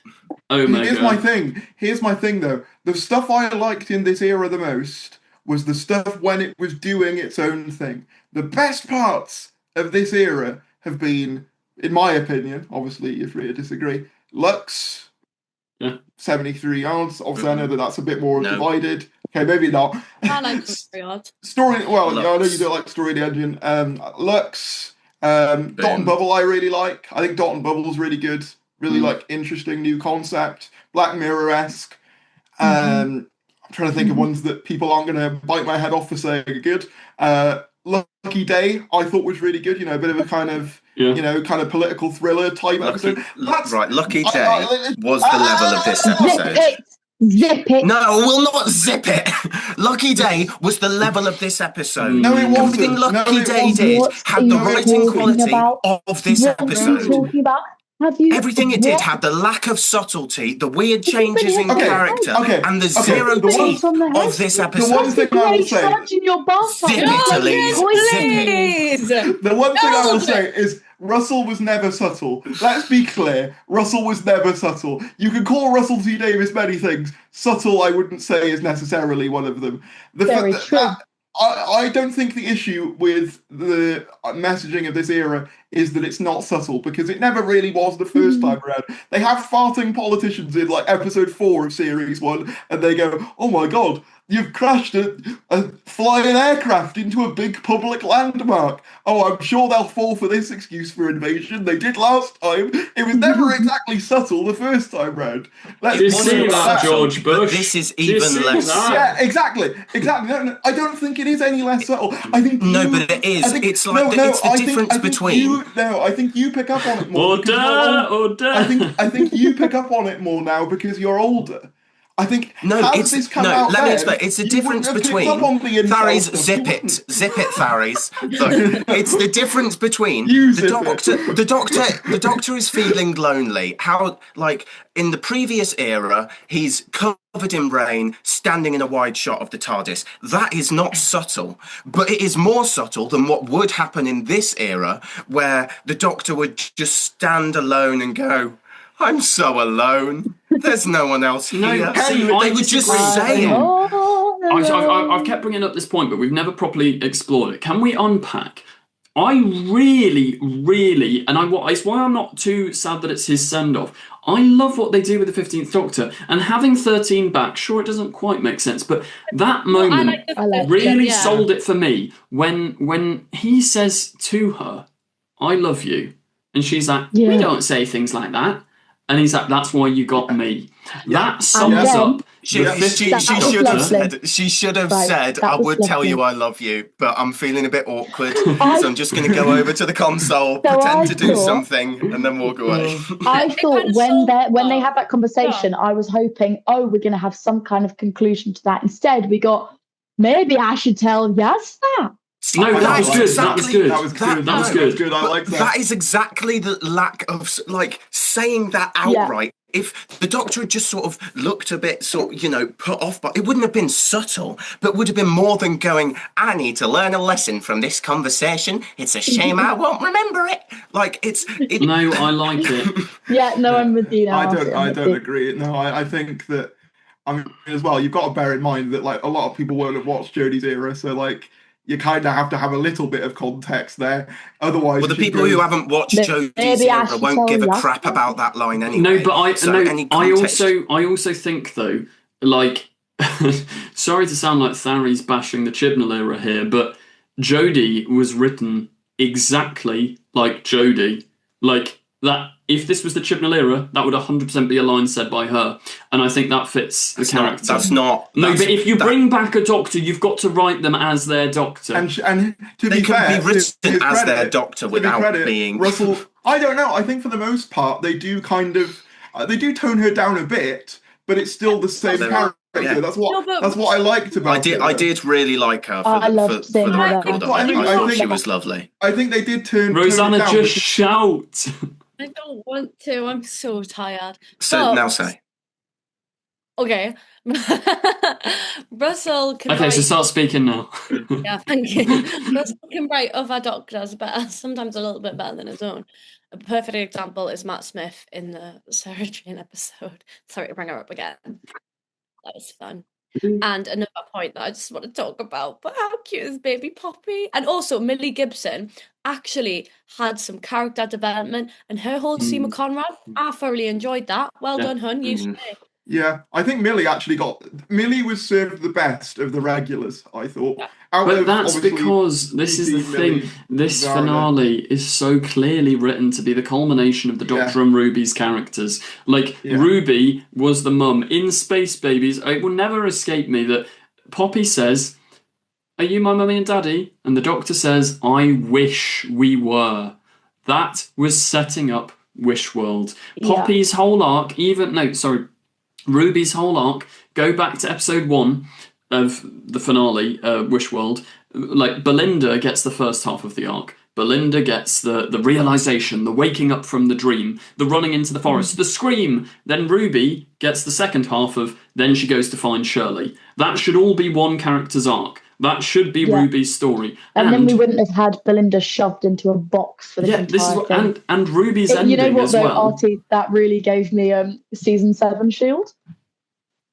Oh, yeah. Ruby's ending as well is, I think she should have been left with Poppy instead of Belinda, because Ruby looks after a foundling orphan. Like it comes full circle. I feel like that was where it was supposed to go. And I love Belinda. But this is one thing, right? To talk about the future of the show, one thing that does make me optimistic. I love Russell, and I hope he's well. Russell writes best when he is terrified. When that man is there with 50 cigars in his mouth going, help, help! That's why we got the robot revolution. This is why the robot revolution, Belinda Chandra was born out of, like, Ruby's gone. I'm going to write the best companion we've had in years. And then I was saying this to my parents yesterday, where I was like, everyone hates the episode, but I'm not going to lie, I'm glad they do. I do think that's another issue with this era, though, is that it did go in with a level of overconfidence. And I think that's why I don't fully blame Ncuti for the circumstances of this. The Russell Lord victorious. Well, yeah, this is my point. This is why I know you're saying that Ncuti chose to leave, and he did. But my point is, they probably told him, oh yeah, Disney will definitely recommission after season 1. They did. They were saying it in interviews. Remember when before season 1 came out, Russell was like, I don't want to be overconfident, but we've got season 3 and 4 written already. Every year, we're going to have Doctor Who every year forever. I think they got overly confident. And now my issue is, with the Billie Piper thing, if it does well in the ratings, they will learn the wrong lesson from it. That's the thing that worries me, because they are in panic mode, you're right. I agree. But I think Russell's competent. I have faith in that man. Look at the shows he's written. He is so good. He can sometimes... He's written those shows before season 1 and 2. Sometimes he will write a Years and Years as a finale. Like, I loved Years and Years, but the finale didn't quite hit. Was bad. But then you get an ending. Just keep letting him go and go and go and go until he just, like, strikes gold 16 seasons from now. What happened? But I don't think this era has been a complete blunder. No, I think it's had some really good stuff in. Like, there's been some really good stuff. I don't agree with the sentiment that some people are giving that because of this finale, like, there's been no merit to this season or this era at all. I'm not saying you guys are doing that, but it is a sentiment I see online of, oh yeah, Russell's just really, he's terrible at everything. And I'm like, no, 2 weeks ago you were all saying how good insert episode here was. Am I keeping you, Rosanna? Yeah. The law thing. They changed the fucking Time Lords. We haven't spoken about that. They did the thing. Yes. They made them infertile because of the I think that's a clever way of doing this whole, like, the ripple thing of the Time War, like, fell out. I like that. Not the Time War, though, is it? It's the Master's bomb. Oh, the death particle thing. Yeah. I liked that. Yeah, but the problem I is... think it's dealt with wrong. I think as a concept, that's cool. But then they went, oh, but I'm really sad because I'm infertile. Oh, God. I feel like there should be more of a feeling with that. It shouldn't be just sort of like and I've said this line, but I've got a daughter. Yay. And then it's not his daughter. It's Richie Akimbola. I don't know. I was trying to work out what that was an anagram of. Wouldn't it be better if we knew that the Master's explosion made him infertile, so that we would be with the Doctor and feel the weight of him having a daughter out of nowhere? Yes. Wouldn't it be great if stuff was set up, Susan. Oh, where was Susan? Yeah. We've got to say this. Susan was definitely wrapped up. Susan was on the cutting room floor. Do you want 100%. to watch the Confused Adiposes, the original season 2 ending? No, I don't. I'm going to make my own. The original ending, because there's a leaked picture and a leaked synopsis. Yep. And we don't know what happens with Baby Poppy, but there's a big party in unit. The Vlinks is a DJ. He's like, well, they're all celebrating, they're all dancing, they're all happy. Belinda's dad. I wish this happened. Belinda's dad is laughing away. He gets to do his bad jokes, karaoke, all of that happens. And then we cut to Carol Ann Ford watching ominously from the distance. And my theory is everyone in the original draft, because there's a leaked picture and leaked synopsis, the entire series leaked, but there's I think Carol Ann Ford would have been there with Baby Poppy, and she's the only one that can remember. And that's setting up something to happen in season 3, because obviously she's the Doctor's grandchild, Poppy's the Doctor's child. I think it would have ended day is saved, everyone's celebrating at a party, and we basically know for a fact there was a shot Carol Ann Ford stood watching this party from a distance as a cliffhanger, but she'd have been with baby Poppy, I reckon, and that was going to be into season 3. Because I one moment of the episode that I really liked, highlight of the whole thing, was the folding of the clothes. Yeah. That was a neat moment. That's what I mean. That's why I can't. That's when Belinda. No, but that's when Belinda was back. Their whole thing about everything. But then it's like, but she was also doing this, I want to travel with you. But if they'd have done this, Ruby hadn't have been there, not mentioned Poppy, we're all going, what on earth just happened? And then it cuts to Carol Ann Ford at the end holding Poppy. No, I think you need Ruby there, though. I think that's where the emotional. I think that's where the emotional heart of it is. Because she's the only one. No, I think that's where. Because it's a really sad, bittersweet ending. If nobody realises they've forgotten Poppy, but then at the end, as an audience, we realise, Susan remembers. They will. We feel it. We feel it more because they're not going, I'm so sad. Did anyone else think initially that they were hiding, that the Doctor was hiding the truth about Poppy from Belinda? Yeah. And when that's got to be the original draft. Yeah, and when Ruby was saying like, do you remember this girl Poppy? Do you remember this girl Poppy? I swear the Doctor has a line like, no, you've got this wrong. You've got this wrong, Ruby. Almost like he's trying to hide. Which felt very undoctory as well. No, I don't agree. I kind of get it. Like, obviously, the Doctor shouldn't be infallible. Like, I can understand the Doctor, the thought process there. And I think it would have been an interesting flaw that he would try and hide his companions from harm, but ended up doing it worse. The issue is, we've set up this Doctor's flaws. This is what annoys me about him leaving, right? We've set up this Doctor's flaws. Interstellar Song Contest clearly signifies that the direction that this character is going to be taking is he's going darker, he's doing things in ways that he probably shouldn't be, he's at the end of his tether, and all of that's just gone now. Like, it's never going to be followed up on again. He tortured a random man for no reason. I understand that that's, as you said, a result of circumstance, but it doesn't change how unsatisfying it is as an audience member to have all these little things set up. I don't know, though. I loved the character stuff with 50. This was an episode where I love when a regeneration makes me miss the Doctor, but also go, you know what? He went out well. I genuinely did think he went out well. He sacrificed himself to save one person. It was nice. It was fun. I actually, I know there was an audible sigh in the cinema, which I may or may not have been involved in, when he opens the door and Joy the Star is there. But don't get me started. This is the thing with Shooty leaving so obviously early, unplanned. Something really cringes me out about him saying this has been an absolute joy, because clearly it hasn't. The man has wanted to leave. I think that's a big. Yeah, I agree with Joe. I think he's got a lot of things coming up. I'm going to see him in a play in London. I think he's got a lot of opportunities ahead of him. But I think Shooty. I don't want to.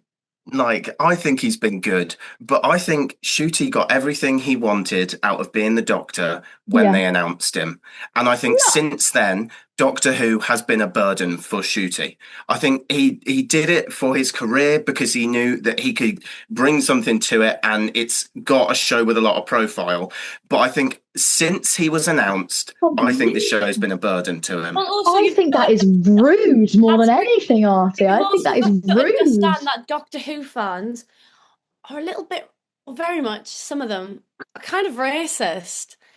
And, where's this taking the turn? What's going on? No, but I understand his point of view, because some Doctor Who fans are not the kindest of people. But I don't know why we're all ascribing to Shooty that he didn't like it. From what we know, without complete just speculation, from what we know, he loved his time. You forget, in November, he sat on the Graham Norton show and said, I can't wait to film season 3, and it was probably seasons 3 and 4, in January of next year. That was the plan. Disney didn't commission it, so he didn't stay on because it was too long. He wanted to do seasons 3 and 4. He has talked multiple times about, I want to face the Daleks, I want to do this. But he watched a bunch of the show. No, it is sad. And this is why I say it's nobody's fault that he left. fault. Okay, I mean, it shout could out to be Michael fault, Mouse. It's your fault. You're right. Jeffrey Katzenberg. I'm not on your platform anymore. It's Jeffrey I don't want to be a Katzenberg's Disney fault. princess anymore. I was gonna. He's not at Disney DreamWorks now. Anyway. Right, we're going to bring in our special guests in a second. This is going to be great fun. Before we do, can we get our ratings out of 10 for this episode? I'm going to go first, okay?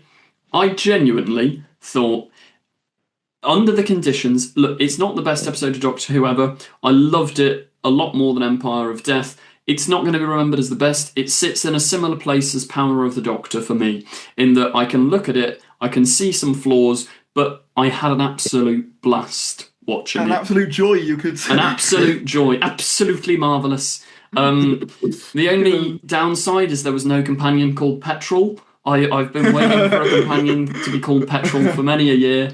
But no, I genuinely thought it was good. I thought Shooty seems to have left. Fair play to the man. I hope you have a good career. I thought it was a lovely little ending thing. He does get a line as well, doesn't he, where he says like, no, he says to Jodie, I wish I had more time. She goes, we all do.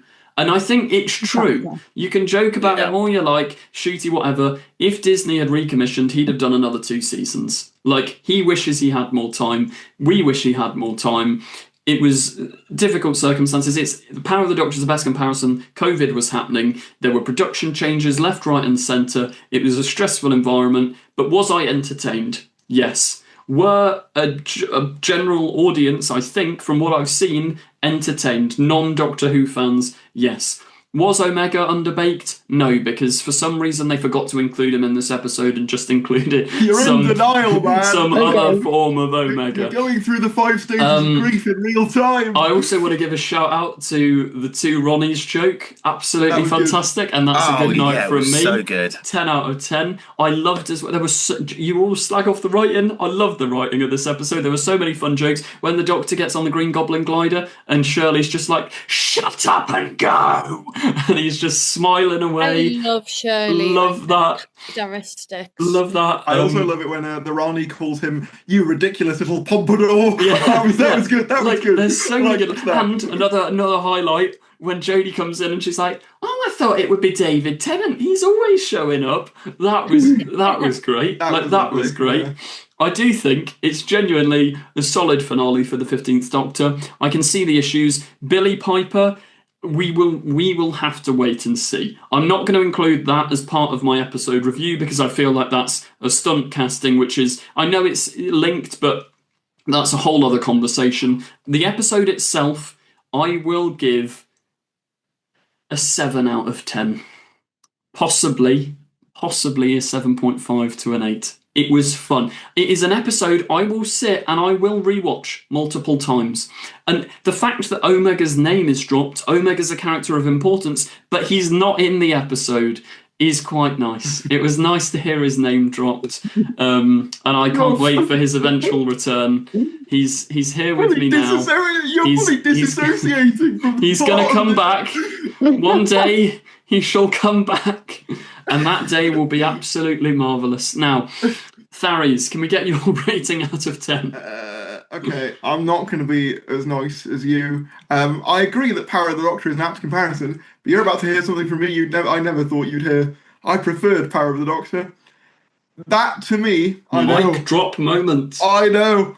That, to me, felt more earnest in being just a fanning out about, oh my god, look, it's Peter Davison and it's all of the others. And remember Adric? Remember Adric? Yeah, Adric, and it's Ace, and it's all of that stuff. Like, it feels genuine in its earnest celebration of the show. Even if I think it's a mess, I can acknowledge the heart that's in there. My issue with this is that, yes, it has those similar moments, but it feels a lot more corporate in the way that it does about it. It's the best way I can describe it. And my thing is, I don't think Russell really cares about the law stuff. That's my opinion on that. I think he wants to tell stories about families and about normal people. Well, he's not doing it very well then, is he? No, but listen. The character stuff was good. good. The problem is, he's only devoting half of his time to it because he's going, how do I get these fans on board to care about a baby? I know, I'll distract them with the Rani. And this is my kind of issue with the Billy Piper thing, is that I feel that it's all an exercise in jingle the keys for the fans. If we jingle enough keys, they'll stay with us. And I'd rather they just go, you know what? We've done a series of its own ideas because that was the best stuff in this series. So for me, this is the weakest parts of this era with very little of the redeeming qualities. Shooty deserved better. Didn't even get to face a Dalek. 4 out of 10. Please, can we have your thoughts? This has gone into my bottom 5 episodes of Doctor Who. Of all time? Yeah, of That's New Who. wild. Crazy. No other episode has made me feel so disappointed that I have spent all these months telling people I know and care about to invest time and energy into this show. I felt embarrassed to have recommended this show to people when I watched this episode. I started and I was enjoying it, and it reached total narrative collapse. I was more than disappointed. And yes, maybe I did raise my hopes up too high, but am I at fault for believing it could be something better? Am I at fault for that? It was quite good. Yes. I had fun. Shut up. You've had your turn. You've had your turn. There were good moments. There were moments that I did enjoy, but because there was so much, Rosanna, your hair looks like such a sleigh, just because of those moments that really, maybe I'm just a triggered feminist. I felt actually offended at an episode of Doctor Who. I don't think I've ever actually felt offended at a piece of TV ever. But this is my favourite show that claims to be so progressive, that has lost so many fans because it claims to be so progressive or whatever. I was so disappointed, and for that I can't give it any higher than a 3. That's mad. I know. But we respect all opinions here. No, but I'm gonna say mine now. You can tell. Go for it. I feel like as a girl, to watch Belinda get completely sidelined as a mother when she's clearly been a career woman. She ain't no Joe Grant. She didn't get married off. She didn't, she doesn't have this whole love storyline with the Doctor. She's never had those kind of romantic things apart from the one guy who was there.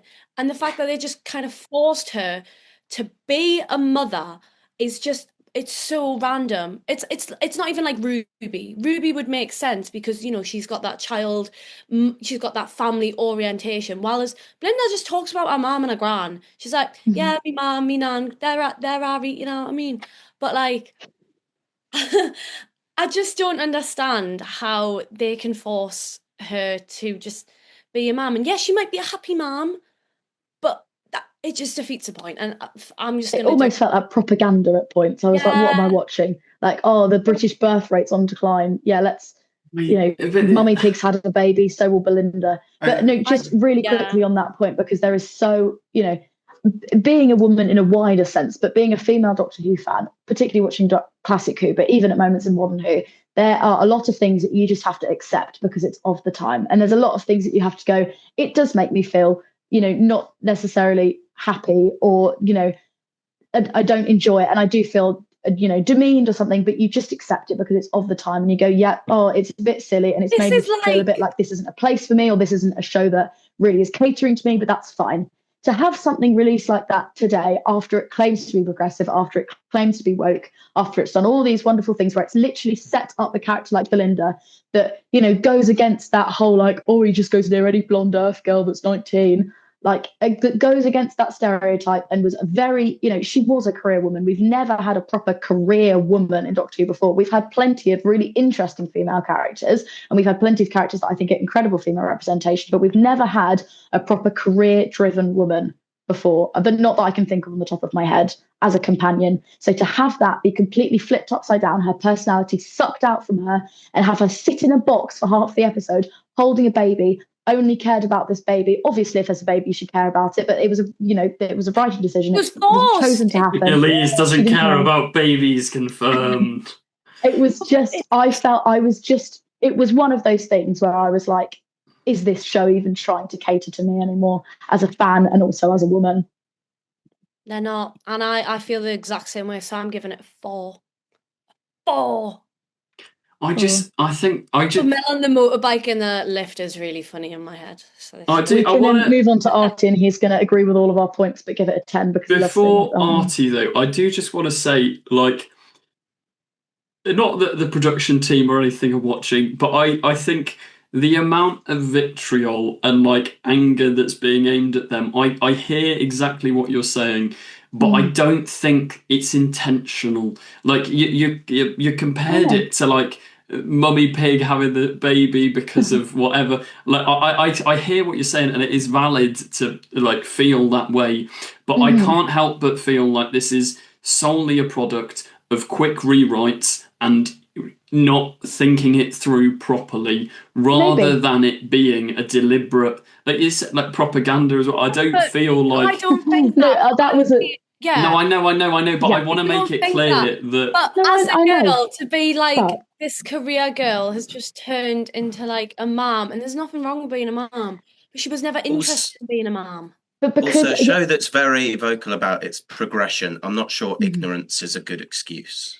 And we can say it was it's not an excuse. I think it's because highlighting these things is fine. I just think, like, if you are Russell, you've had to do these rewrites. You're a 60-something-year-old man. Do you know what? Like, and it's not an excuse, but I think aiming vitriol at the people that made the show feels so hard. I know you're not personally, but my point is this is going out, and I'm not saying we're like a massive platform, but this is going out to a lot of people, and Russell's comments are filled with horrible messages. People are wishing death on him, and I think the way we talk about this needs to be careful, because people are entitled to opinions. People are entitled to the way the episode made them feel is completely valid, but I just don't think that Russell T Davies, sure, maybe he misses the mark occasionally with these themes, but it's not from a place of wanting to upset or wanting to put.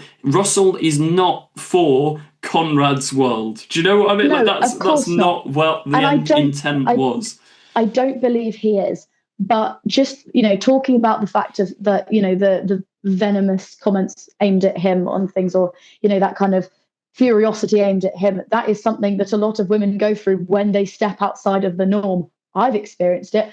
I think I've spoken on this channel before, particularly about, I've definitely spoken to you guys about how growing up, as a Doctor Who fan, I never thought I was any different from other Doctor Who fans just because I was a girl. All of my Doctor Who fans were also girls. And then growing up, and it was getting on the internet and getting involved in these, obviously not with you guys, but sort of seeing it on the internet is when it was like, oh, actually, this isn't, this isn't really necessarily a space for you, or something like that. And it would never have been a quick rewrite. There are those stereotypes that can be falled back on for women. They don't really exist in that same sort of demeaning way for a male character. If you get, I don't know quite how to word what I'm saying, but if a quick rewrite and resorting to that, I think is just ridiculous. And I think it's just, I'm going to have to go away and collect my thoughts. Maybe I'll write an essay on it or something, and I'll come back. Do it. We'll link it in the description. Stay tuned. Yeah. I think two things can be true. I think they could not intend for that, but also ultimately that is the end product that they made. And I think two things can be true. Like, it's similar with the Interstellar Song Contest. There was a lot of similar kind of back and forth about that episode. And again, with that one, I don't think that the intent of that episode is what people have taken away from it. But ultimately, I can't say that their reading is invalid, because ultimately I can see where they're coming from. I guess that's all I'm trying to say, is like, I think two things can be true. I think they can not intend to do it, but also with subjects like this, you do just have to be so careful. And I think that's kind of the issue, is if you're not fully confident, maybe steer away from it. I don't know. Maybe, I don't know. I think sometimes, especially in stories like The Reality War and stuff like that. I loved Wishworld being a story about a bigoted society. And obviously, I can't relate to obviously being a woman stuff, but I can relate to the idea of being disabled. And obviously, I was there, and we'd forgotten. Of course, I know him. Very He's clear me. representation. And like, I can relate to that feeling of being completely looked past, being completely looked over, and stuff like that. And I will say something that annoyed me is the fact that in Wish World, what's her name? Shirley goes, "We're going to bring down God, Ruby." What do they get to do? They get to wheel out, bring up the iPad, and then she just gets a bleep on her chip, which, by the way, unit being chipped is weird. I'm going to say that. One other little thing. What you've just reminded me to, I'll flip to Elisa's side. Remember episode 1 when Belinda quite rightfully goes, "You scanned my DNA without even asking," and he goes to baby Poppy, scans her DNA in front of Belinda, and Belinda's like, "Oh, that's nice." Like, exactly. But yeah, with that, it's like if you're gonna cover topics like this, I feel they deserve the focus. Do you know what I mean? You can't tell a story about a bigoted society and then have it be a lead-in for Omega. You just can't. Like, the two things don't... You could, if the whole series... This is why they need to do Flux-type storytelling. Potentially, but what I'm saying is... build. In its present form, the two things don't gel. It's really strange. And that's why I believe, fundamentally, Russell doesn't really care about the fan service stuff. He's doing that to get us through the door. He's doing that to get us through the door so he can tell stories about these other things that I think interest him more. Because if you look at Wish World, I think that's one of the best world building we've had in this series. There's a lot of interesting things you can read into there. Compare that to Reality War, and it's so much thinner, in my opinion. It's so much thinner. And that's because I think fundamentally that's not where he's interested. And part of me wants to go, just tell the stories you want to tell. Don't worry about doing fan-pleasing stuff. And that's my issue fundamentally with the Billy Piper thing. It feels like him giving in to, all right, fine, I'll do the fan service stuff because it's the only way I can get you watching. And I just think that's kind of sad. I don't know, though, 'cause I see that reading, but also, can you not just picture... I can see Russell. He's been told amicably Shooty Gap was leaving. He lights his cigar. He lights another cigar. He's got 6 cigars in his mouth. He's running on energy. Julie Gardner in bed. Russell, come and sleep. It's going to be all right. And he's at his computer and he types away and he goes, I've got it. The pressure of the BBC. Exactly. He can't block out images of... and then he goes, okay, I've got it. This is how we keep the show going. I feel like Russell... There's a fantastic story in this, like meta story of like a god that is trying his best to just keep the universe running, but he's tired. I want Russell to be happy. That's why I ultimately love the man, because I don't think it comes from... It's why I will always defend him when people are like, why did Russell come back? I think he honestly came back because, and this is purely just my own speculation, so I'm not saying this is accurate. I think he came back because the BBC went, look, we've got no one else. If it's not you, we're just going to bit it off. I think that honestly was probably not far off. I could be wrong. But that's kind of the read I get. I need to go now because I said I was going to be there an hour ago. I'm not even ready. Well, it's been an absolute joy. It's been an absolute joy, Elise. We're going to bring in our 3 special guests to round off the podcast. But thank you, Elise. We'll see you in the next episode because we're coming back. Bye. We're coming back. Please come back. Bye, Martha. Bye. Please come back. Okay, so we're here with our special guests, as you can see. Artie wants to rate the episode. Elise has gone off to her barbecue. Just like Shooty Gap were, unforeseen circumstances mean Elise has had to leave early. But... all went to plan. Special guests, do you want to shout over each other and see who gets to introduce each other first? Connell. Hi. That's my name. That's my name. Hello, I'm Ops. That's it. And Ood. We're joined by a real Ood today. Oh, the mask's coming off. Whoa, it's Billy Piper. It's Billy Piper. Rory has returned. Secretly, I'm the master. But Artie, before we delve into more thoughts, can we get your rating out of 10 for this wonderful piece of television? Yeah, I mean, I don't understand why everyone's so disappointed because this was the finale to the show they have been making for the last 2 years. It's qualitatively on par with everything they've made. And do you know what? It was fine. I had so much fun with it. It wasn't like amazing writing, but it was fun. So I'm going to give it a 6 out of 10. But also, I think the last thing we were talking about was like the reactions to Russell. And what I will just say is that people who are angry at this show, you are angry because you miss a very specific part of this show that has gone. And that's just how time works. So I don't know why you're reacting so viciously towards Russell, who is writing a show that you don't have to like or watch, but you're choosing to. So stop with your angry comments and stop with if you're reacting to Billy Piper, stop with your sexist comments because Billy Piper isn't the Doctor yet, and the show's still on. So you've got no reason to be vicious to people online. This was a 6 out of 10 and a jolly fun time. A skyscraper had a steering wheel. Artie, you were supposed to back me up here. You're usually the negative one. This is rare. This is rare. I've really enjoyed this week. This is rare. You're usually like down in the dumps, being but picked on by everyone else for hating the episode. I know.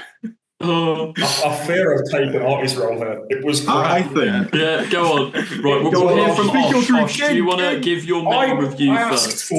I asked for one thing out of this entire episode, and it was, let's make a mega cool again.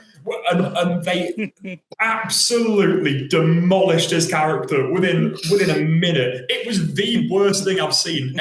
Exactly. He could have looked like that. It could have been so much cooler, but he didn't do anything. It was dreadful. It was genuinely appalling until the last 20 minutes. Then the last 20 minutes was pretty good. See, this is the thing.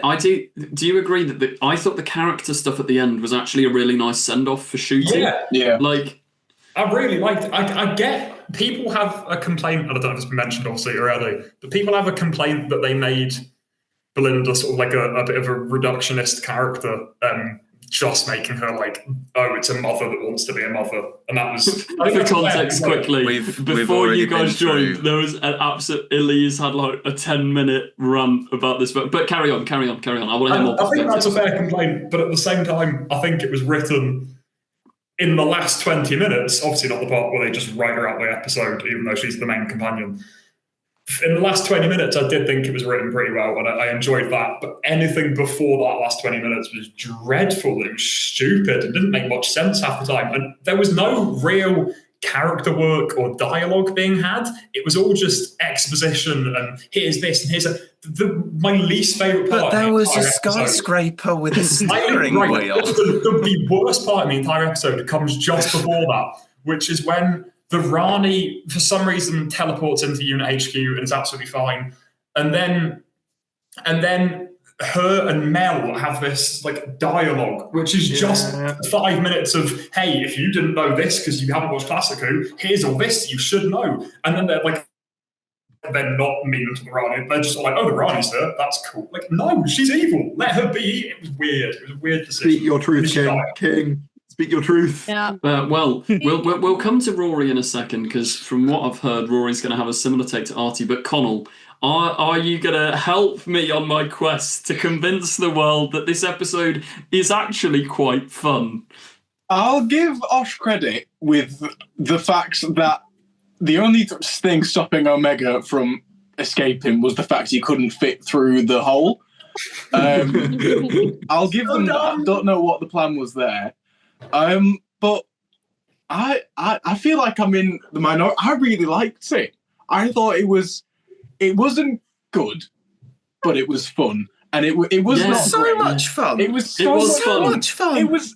There was no. It was a joy. I was never bored. I was not bored at any point watching this episode. Shooty Gatwa riding on a little flying Segway. Yeah, amazing. I Love that. And Osh made a good point about the last 20 minutes being written pretty good, which happens a lot because in like the end of time, like the story itself it's like fine, but like the last 20 minutes is what everyone always thinks is that good. It's the same thing with Twice Upon a Time. Like the episode itself is but Twice the Upon last a Time is not good. Well, the last 20 minutes. Right, However, that's the a last whole 20 other debate. The last 20 minutes of it are quite good. I agree. Exactly, yeah. But I think it happens a lot with the regeneration stories where they've got the final thing, they've got to kind of push the main thing out of the way to get the big goodbye to the main actor, which isn't always great, but the last 20 minutes of this I quite enjoyed. And the rest of the episode was just stupid fun. It was great. Stupid, but fun. Stupid. I do think this is so much fun. This era, a lot of it, especially like the Meep episodes, it's felt a little bit like a Saturday morning cartoon in a nice way. Like the unit having, as Artie says, Artie, give us the skyscraper has steering wheel. It feels very much like a Saturday morning cartoon sort of thing. Do you know? And I quite like that vibe. I agree with the sentiment. My issue with that is that I feel like if this was a Saturday morning cartoon when I was a kid and they exposited about Time Lord being infertile for 10 minutes, I'd be bored out of my mind. I'd be like, what about this? Is boring. I thought that was quite funny. I just started weeing myself. No, but it goes on for so long though. That scene of just. Here's the lore of the Time Lords. I quite like that unit scene though with the Rani. I felt it's quite. That's the worst thing. We were going to get groundbreaking lore about the Doctor was going to find stuff out about himself. We were going to learn more about Gallifrey and what was it? They can't have kids. They're infertile. That's it. I love that. I'd forgotten completely. Shooty literally said in all the interviews at the start of the season, we're going to learn more about Gallifreyan lore, about the Doctor, and the Doctor has some secrets. It's just that he's infertile. What was the secret? What was the secret the Time Lords were hiding? Omega. We know Omega was exiled. We know, but most people don't. Yeah. The Doctor knew. Because also, you say we do. Look, this is why I'm not mad at the episode. I know I've already said it, but Omega wasn't in this story. A contorted version of Omega was in this story. My main man can still come back.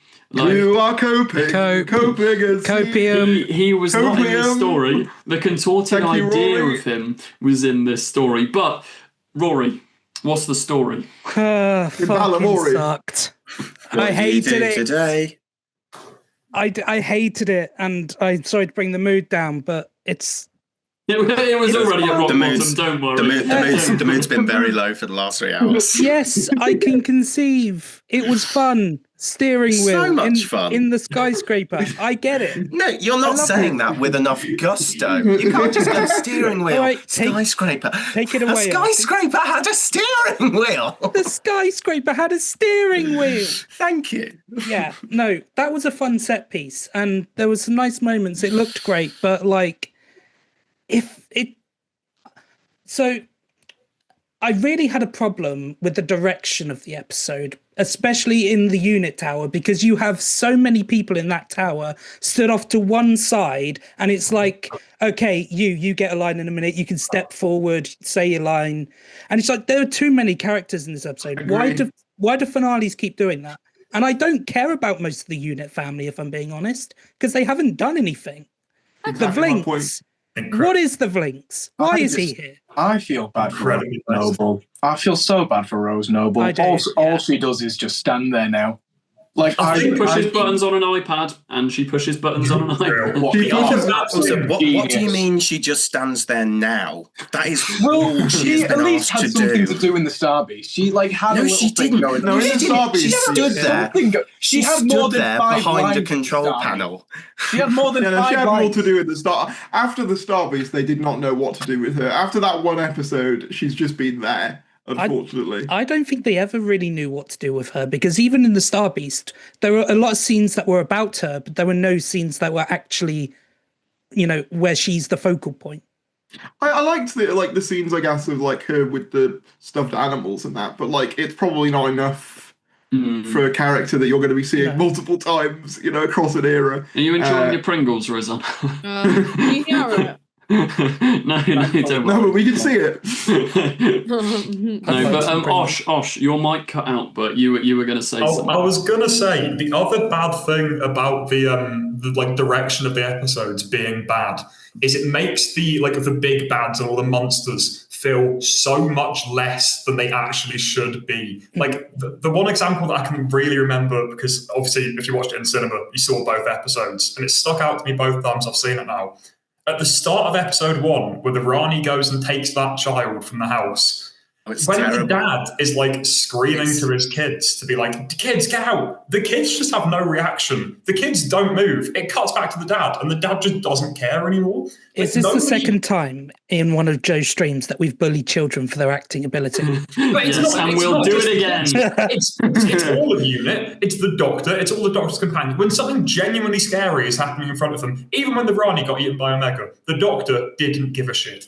They do not seem to care about any of the actually intimidating things that happen in front of them. And it makes the villains seem so much less than what they should feel. And it doesn't work. It doesn't work. Best example of this that I've used like already 10 times in this like little podcast alone. Elizabeth Den. When she when you hear the exam in it and she's crying. Exactly. Amazing moment. I feel like the one that always gets stuck in my head as a kid is when you would see the people about to be turned into Cybermen. They would constantly be actually scared. All the extras would look scared. Whereas in this fucking episode, Farry's going, yay! Hey, don't call me out. I was Farry's is your fault. I was cheering on the resistance. Osh, what were you doing to stop the disabled getting out? You were sat there doing this. Well, yeah, that's because I was sad because I was home. Like, I love it when people die in Doctor Who. Oh, so there needs to when be you see a your full family get threat. burnt alive. Well, it's brilliant. they did do that last year. Again. Even on the direction though, there's this Mr. TARDIS, that's him. He did a video talking about blocking, and he 100% is right on one of these points. On one of his points, the Rani in Wishworld, there's the two Ranis step forward, and Mrs. Flood steps forward, and they remain on a wide shot as she goes, and I'm also the Rani. That needed a mid shot into a close up. You need that Spielberg. Which is what they do in World Enough in Time, isn't it? That's what they do in World Enough in Time. As John Swim Master comes in, you get the panning kind of shot and like the zoom shot of, it's wonderful to see you again. And it's like, oh my god, he's there. I think that is a big thing for like. The reason I really liked the episode set in Africa because it didn't feel like any of the other episodes, because all of the episodes this season have felt like the camera work has just been so boring, and so let's just stick it so you can see everything in all in one shot. Another example in this podcast that I've already mentioned is If you bring up Elizabeth Sladen once more. I feel like you're in charge of her estate at this point. I feel like that's what this is. I feel like Dear Sadie Sink, I'm not coming. Sadie Sink, dear Sadie Miller. Sadie Sink. Coming for you. But when the Rani is speaking to everyone, why is it like dun dun dun dun dun dun dun dun? Like there's no I want to see the scare, like I want to see them like a bit back being like slightly scared of her because she's like you get me. I get you. On the subject of villains, can we just talk about Mrs. Flood and how why She's still she doesn't even get a betrayal scene. We were all like, oh yeah, she's definitely gonna betray the actual Rani. No, we didn't even get that. This is what I wonder. Like, at what point did the reshoots take over the original episode? Because do I have the video for you? But like no shame. They defeat Omega. They go to the big box. They open the door, and then Poppy's there, and then everything's yippee yippee hooray hooray. So I wonder, like, was it then going to be like the dance scene at the end? I think so. Was it just going to end there? So yeah, where they're celebrating May Day. I think that's when the party was going to happen after that. I think. What was Mrs. Flood going to do?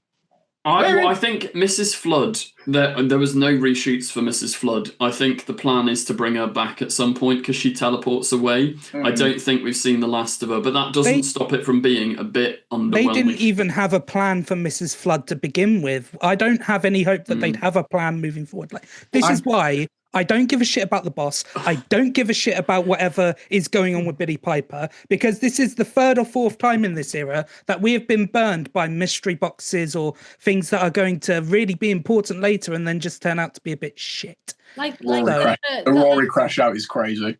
I know. The three nerds. What are they? They weren't even. I don't get why you're so insistent that they need to come back. They weren't were just for relevant. They laughs. just had. They were like It a could have fun just little zapped bit. out of existence. So why did they have an extra scene? No, just because I it's like think- a nice they survive. Yeah.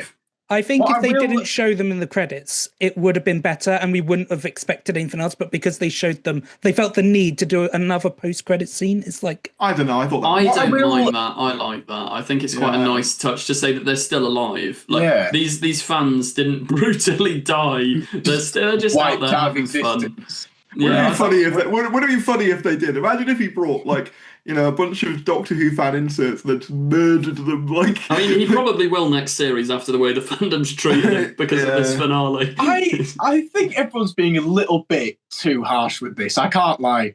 Like, My man. don't my get me man. wrong. You cannot like the episode, but the amount of Christopher Eccleston sack Russell T Davies Yeah, no, I and then don't. Ninth Doctor Edit. no one did that in this podcast. Die! No one, It's like- no one did that in this podcast. He wrote a bit of a not great but still fun episode. What's with the animosity? Do you think people are just thinking that they've seen that one clip of Chris Chibnall doing it and they're like, if I do it, maybe in 30 more years I'll come showrunner. It will happen. I do think Russell's time has come to an end. I'm not going to be like horrible to Russell, but it's like your song is ending, but the story never ends. with all the Sorry. That was beautiful. That a tear to my eyes. Wow. Hercules.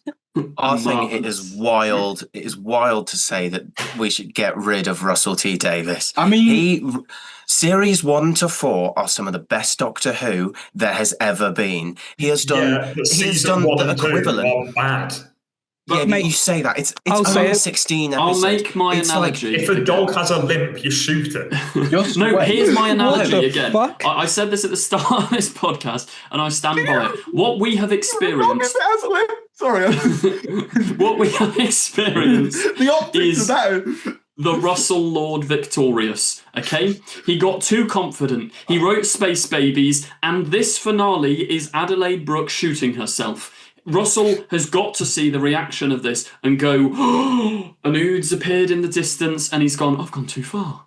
I've gone too far. And now he's going to go into the TARDIS. He's pulling that lever. That's Billy Piper back. He's pulling the TARDIS lever. They're not foreknocking today. Whether we will get the foreknocks when Billy Piper's run begins remains to be seen. But I think Russell has realised Space Babies, the Disney partnership, all of that didn't quite pan out the way they all wanted. I don't even think it's that bad, but I don't think it got the general audience in, whether it's release times, whether it's scripts, whether it's whatever.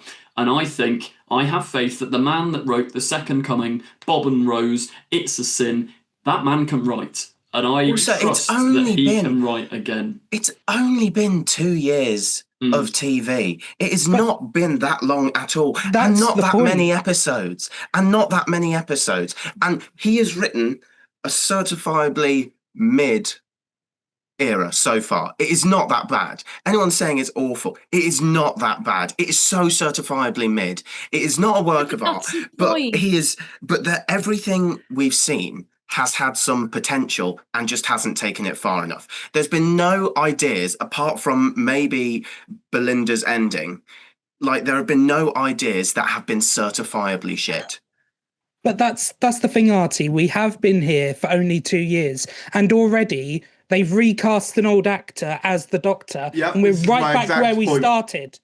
Are we Yep. stuck in a time loop? Are we just meant to accept? Rory, my king. Rory, my goat. This is what I've The been People's saying. Princess. This is what I've been saying. I've been saying this to Joe, and he's been giving it all that to me. I think This is the thing. I've even got messages from casual fans who have been like, "Oh, this is a terrible idea." I think So- the worst thing is the fact of what we were promised to begin with. Like, when Russell came back, he was like, "This is it's going to be absolutely marvelous. It's going to be the start of something brand new and amazing. It's the Who-niverse. It's going to be new and exciting, a new series every year."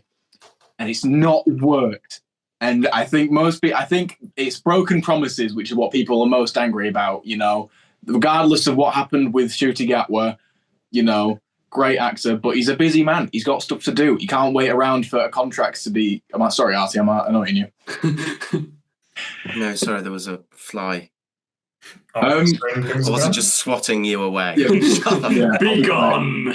I don't know. I think the broken promises of of a brand new, exciting new era is what's probably fueling a lot of this. He needs to get off. He needs to get off his high horse, which is a shame because I disagree, Artie, that a lot of this is certifiably mid. This season has been really quite good, I think. I think there's been a lot to love in this season. Yeah, I agree. Lux is literally like banger. I love Lux. Yeah, but the era is mid. I think what consistently happens through this era is he has great aesthetic choices or great stories, and then just doesn't think about them enough. Like, they all feel like first or second drafts of really good stories. My problem with the first part of this finale is that feels like a really interesting concept. The Doctor being stuck in like this alternate reality. It feels like an interesting concept, but he doesn't do anything cool with the aesthetic that he gives it, and he just sort of leaves it at the blandest possible aesthetic you could, and it just constantly feels so dull.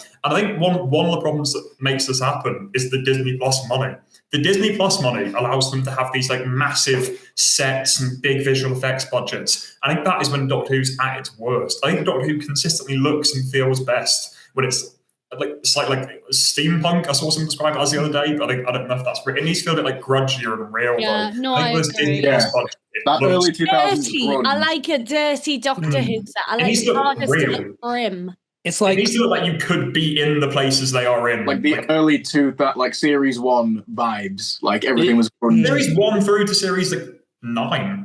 I do think there is something in Series 1 with Eccleston nailed, which Doctor Who hasn't done since, is like Ruby's Road, for example, not the one with the stupid sign, the one she lives on, right? It's not like, it is a real road, but setting a companion in a council estate with Rose, seeing the TARDIS on a council estate feels so real. Like, you feel like you could be anywhere, walk in, and not. Whereas the TARDIS almost always lands in quite scenic, picturesque places now. I like it when it lands by the bins at the back of someone's nan's house. You know when, also, what I like about the old shows is that they will give you the most random backstory, like nothing, like Neris. Love her. Or Charisse, one of Rose's friends. We don't actually see them, but they're constantly mentioned. Things like that. Jackie Tyler talking about Cliff. Flesh out the characters. Yeah. You add random people. Them talking about the grandma with Belinda was brilliant. You know, I was going to say, I do think the one part of this episode that does it really well is in, again, the final 20 minutes. It's really annoying. The final 20 minutes is great. But when he goes into Belinda's actual back garden for the first time, and that's obviously a set, but even then, and the house, that feels real. It feels lived in. It feels like a genuine place. Whereas the unit, I know you like it because it's got a steering wheel, but that feels weird. The Rani's big castle thing, I don't get what that was meant to look like. It doesn't feel lit. I really don't like the set of the inside of like that castle. It's so. I agree with you about I agree. It's fine. Yeah, it does. But I agree with you about the sort of like the grunge. I think one of the best sets that Doctor Who's ever made is the base in the Impossible Planet and the Satan Pit. Yes. Because it's so messy and so lived in. They say it's like a flat pack, and you can see that. Well, this is why I wish time travel were real, because I would put Russell T Davies from 2005 in a room with Russell T Davies from now, watch The Confidential for the Satan Pit.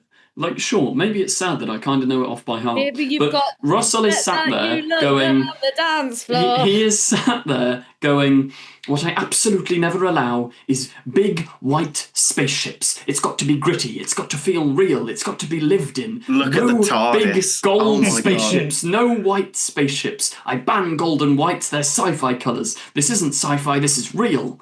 And then you get to 2025 and he's like, marvellous white spaceship. Marvellous gold spaceship. Absolutely. Petrol. It sort of feels petrol. Wait till Series 3. Petrol's going to be the best companion since. You know when you go round to people's houses and they've obviously cleaned for the sake of you being there? Oh, that was me. That is what this entire series set feels like. It feels like that, like this shouldn't be this clean and polished. They live in this TARDIS. You're meant even the TARDIS design is weird because he's meant to live in it. Like, this doesn't look livable. I do find it funny how, like, the only thing stopping the entire thing being from completely white is a jukebox, which they still haven't used, by the way. Going back quickly to character stuff, like one of my favourite recurring characters in this era is Cherry Sunday.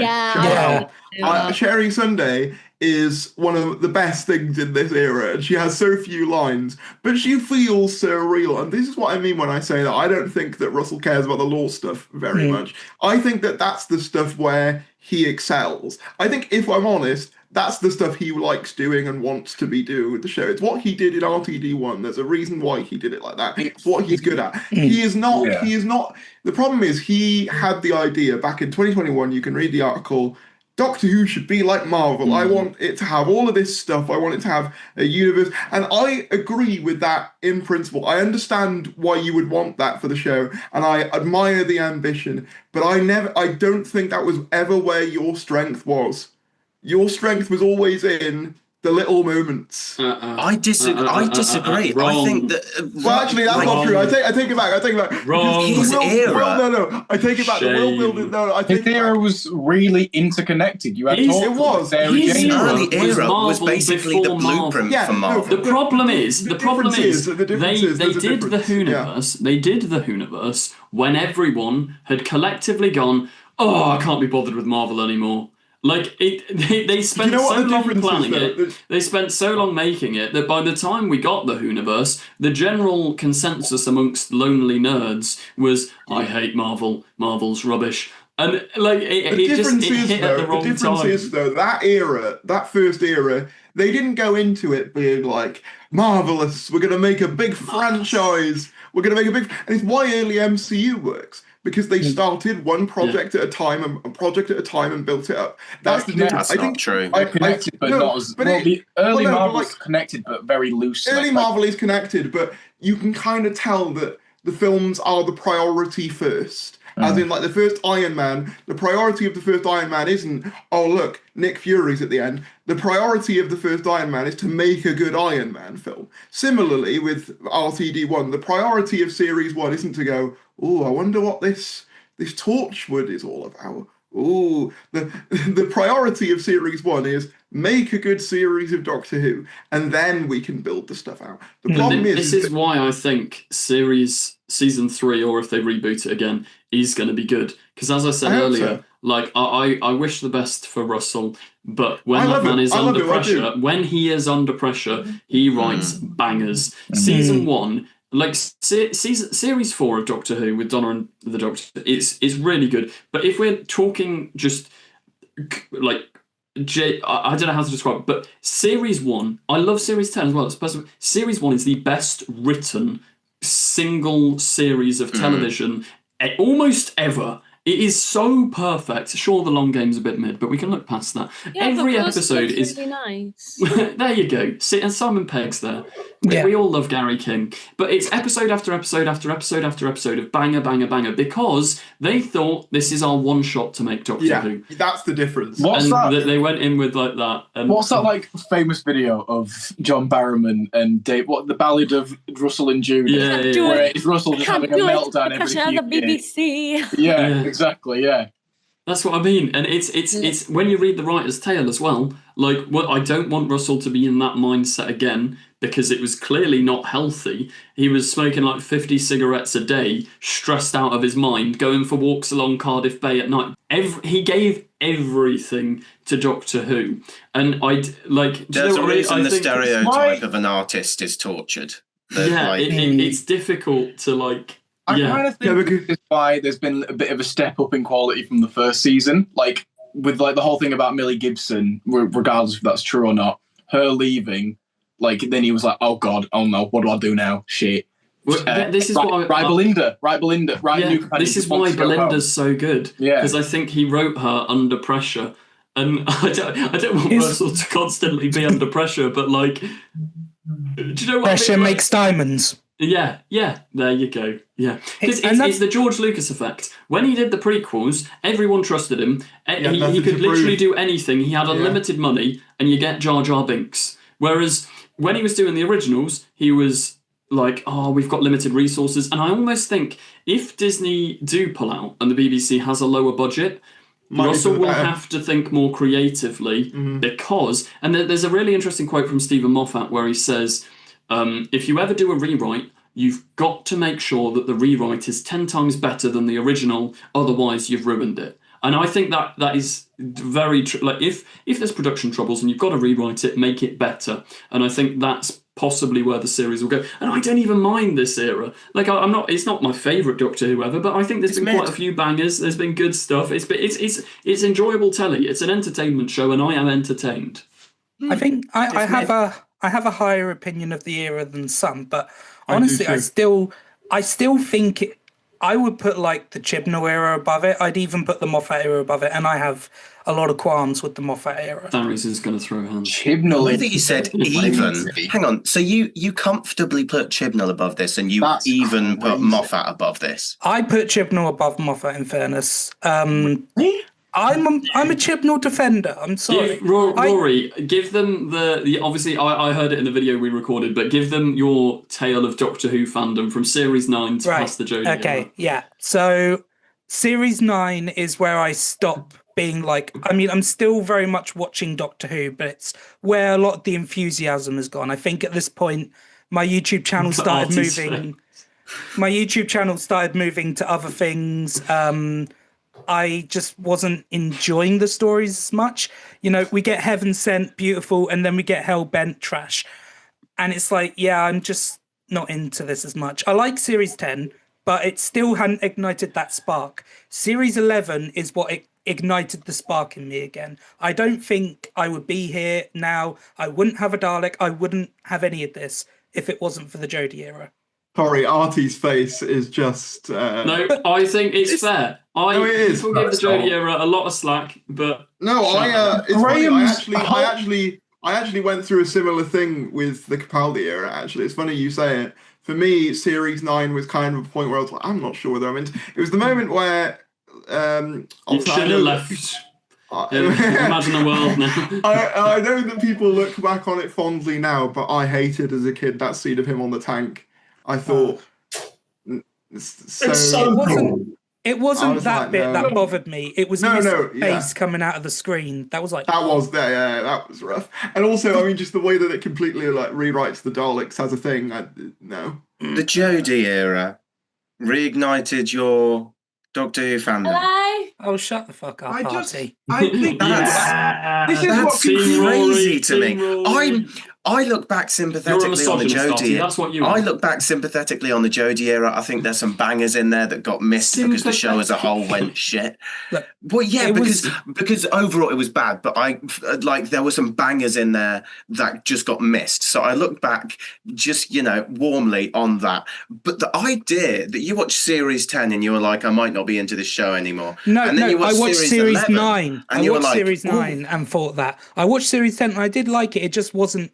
It still, although it was good, it still felt the same as it was. But Series 11... It kept you going, it didn't stop. Yeah, Series 11 was really different. 11, but it was different. But then you've got spiders being murdered by Stormzy. I didn't say it was perfect. Almost little to no character development. That's crazy. Ryan's whole character arc through season 11 to 12 is that he learns to ride a bike. But I tell you... And that's amazing, right? In defence of Series 11... I've never heard this opinion before.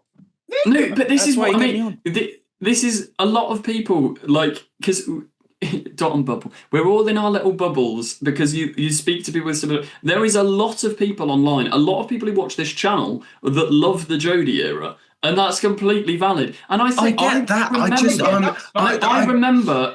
I remember because it's back in the time Series 10 I started posting videos, but Series 11, the hype surrounding when it begun, sure, I wasn't as much of a fan as it went on, but it felt so new, the anamorphic lenses, everything about it, the direction it took. It was cinematic, it was new, it was fresh, it was a total restart. You didn't need to have seen any Doctor Who before, but then it does kind of go off the rails for me. I get that, that's fine. It's just the ranking of stuff like Series 10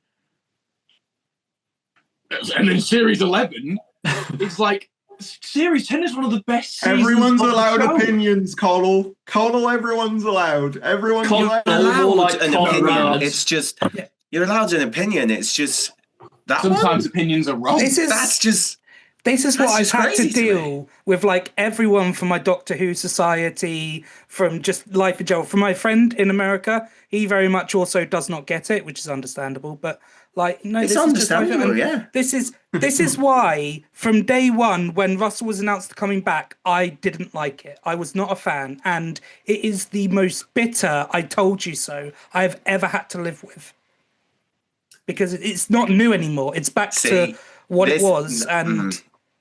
This is what I was. How is it back to what it was? Hang on, sorry. It's definitely new. Not back to what it was. It's completely different. This current Doctor Who, I'm with Rory here. I love 2005 to 2010 Doctor Who, but how many times have I said I don't think it quite works in this day and age? It is 45-minute episodes that definitely should be longer, with fun, camp, big bombast ideas. It's the same sort of thing. Sure, there are superficial differences. They've got more money now, but I see completely where Rory's coming from. And what I did admire and love about the Chibnall era, they tried new stuff constantly. Even extending the episodes to 50 to 55 minutes does add a lot of time. It changes the pacing and flux. I know that was a product of COVID as well, but adapt. Like John Sims' line from Series 10, we must evolve to survive. Flux is what Doctor Who needs. Right. I love Flux because it's even amazing that anything remotely watchable came out of the COVID year, let alone having some amazing episodes like War of the Sontarans and Village of the Angels. I will make a video essay one day defending that series, honestly. Do it. We'll link it in the description along with Elise's feminist reading of this episode. We've got 2 video essays in the description. I think Flux is like, I'll give you the Flux episodes. They were great. But I'll also give Flux, it's the format that I think needs to be adapted now. Like 100%. The weekly episode, Monster of the Week thing. It's fun and it reminds you of like, good old days. But it's not what works anymore. If you're going to put Doctor Who on streaming with a big budget, you can't do weekly episodes anymore. Like I'd like that to be. I just disagree. It's got to be bingeable, and it's not. They started this series well. They started well because that through line of Belinda needing to get home, it did get repetitive as it went on. But that was what Flux kind of did. Do you know? It was episode to episode. They follow on from the start. Flux did something completely different. Flux dove so much further into like having one series story. I agree with the idea of having a Get Belinda Home hook that runs through, but I think Doctor Who's fundamentally got to be Monster of the Week. I think that's the beauty of the show, is that it's a sandbox. Every week you do something different. But like Flux works with that. Like you had the big main setup of the series with the first episode, and then you jump to the War of the Sontarans and Village of the Angels. You had that big through line. You still had this is the thing that's happening, but then you also had the like a little side story to adapt with it. If that makes any sense. You can have your cake and eat it too. Exactly. I think most of you are going to sigh when I say this, but I've obviously been rewatching the show recently, and I think a series that does this really well is Series 5, because it does the idea of the Monster of the Week thing so well. He's true. Crack in Time isn't just like throughout this series, it's just been the fucking Vindicator or whatever it's called. That's the only thing that's been popping up. Whereas the Crack in Time tells a story slowly. You get more pieces revealed. You get him sticking his hand in and pulling the thing out. Can I say thank you so much? Yes. Crucial to the episode. They are just add-ons to keep the through line going. So you can binge it all in one go, but it also still works weekly and keeps you going. I wonder why that happened there. I want to know why that happened there. Whereas, why doesn't she need to get home? Vindicator. I don't care. Can I say thank you for getting Series 5 praise onto the Confused Adipose YouTube channel? I'm going to cut it. Thank you very No. This is the thing with like season 1 of like this new era as well. Like the reoccurring thing of Susan Triad. My family was watching this while we were all watching it together. And when you get to Dot and Bubble, and Shooty Gatwa goes basically to the audience, it's her. It's her. My dad and mum both turned to me and was like, "Have we seen her before?" And like that's like it's not clear enough. Like with series 5, you've got the clear through line of it of the cracking time. Like they go out of the way to be like, that's there. Keep your eye on that.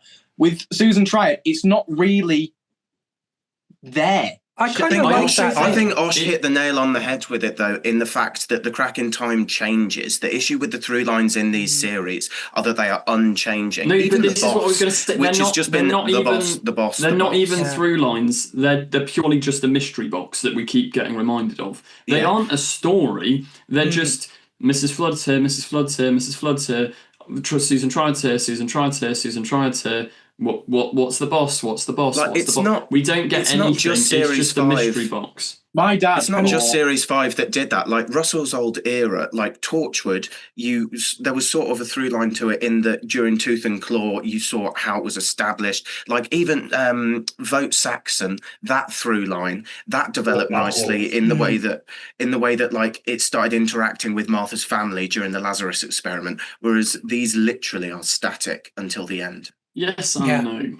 They are, but there is little bits to them. Like Mrs. It's why I liked her appearance in The Well when she says like, "Oh, a vindicator," because it's like, "Oh, I didn't know she was actually rooting for the Doctor. I thought she was against the Doctor, but she wants the vindicator to work." Like little pieces like that were all right, but the problem is because what I was really rooting for, that you can see it from the theory videos on this channel. What I was really excited about was all these fourth wall breaks. What do they mean? Where's this building? It's gonna be a meta-narrative, and they're gonna blow open fiction entirely, and we're gonna go into all these narrative theories. And oh no, what? We're not addressing it. Oh, okay, fair enough. Like what? That's Like, because Mrs. Flood's characterization was just they didn't know what they were going to do with her, so it's just what's the word? Inconsistent.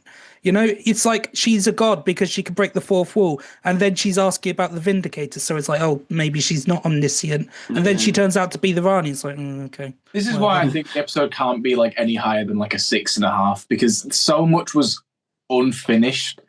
Like you don't have any of the explanation for fourth wall breaks. He doesn't even say goodbye to Ruby. It's like, okay, I'll see the you in a Ruby bit. thing is weird. I'll see you in a bit. Never sees her again. Basically, that's it now. Imagine if Tennant never had like another scene with Rose after like. No, but I get the feeling that I feel like Ruby's definitely not finished because they left so much open. They specifically called attention to why could I remember. She's like she's not a mystery box that's been forgotten about. She's a mystery box that's still reminding us. I thought that's what they established. Yeah, it's because of 70. She's lived through this reality. She's lived through the future, so she knows what. Why would they ask the question again this episode? I don't know.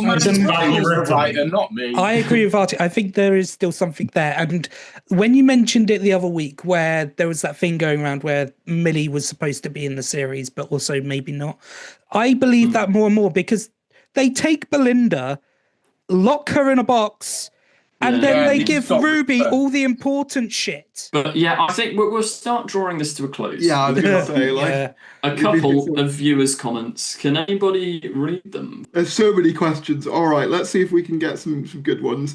All right. Lewis Caro Official?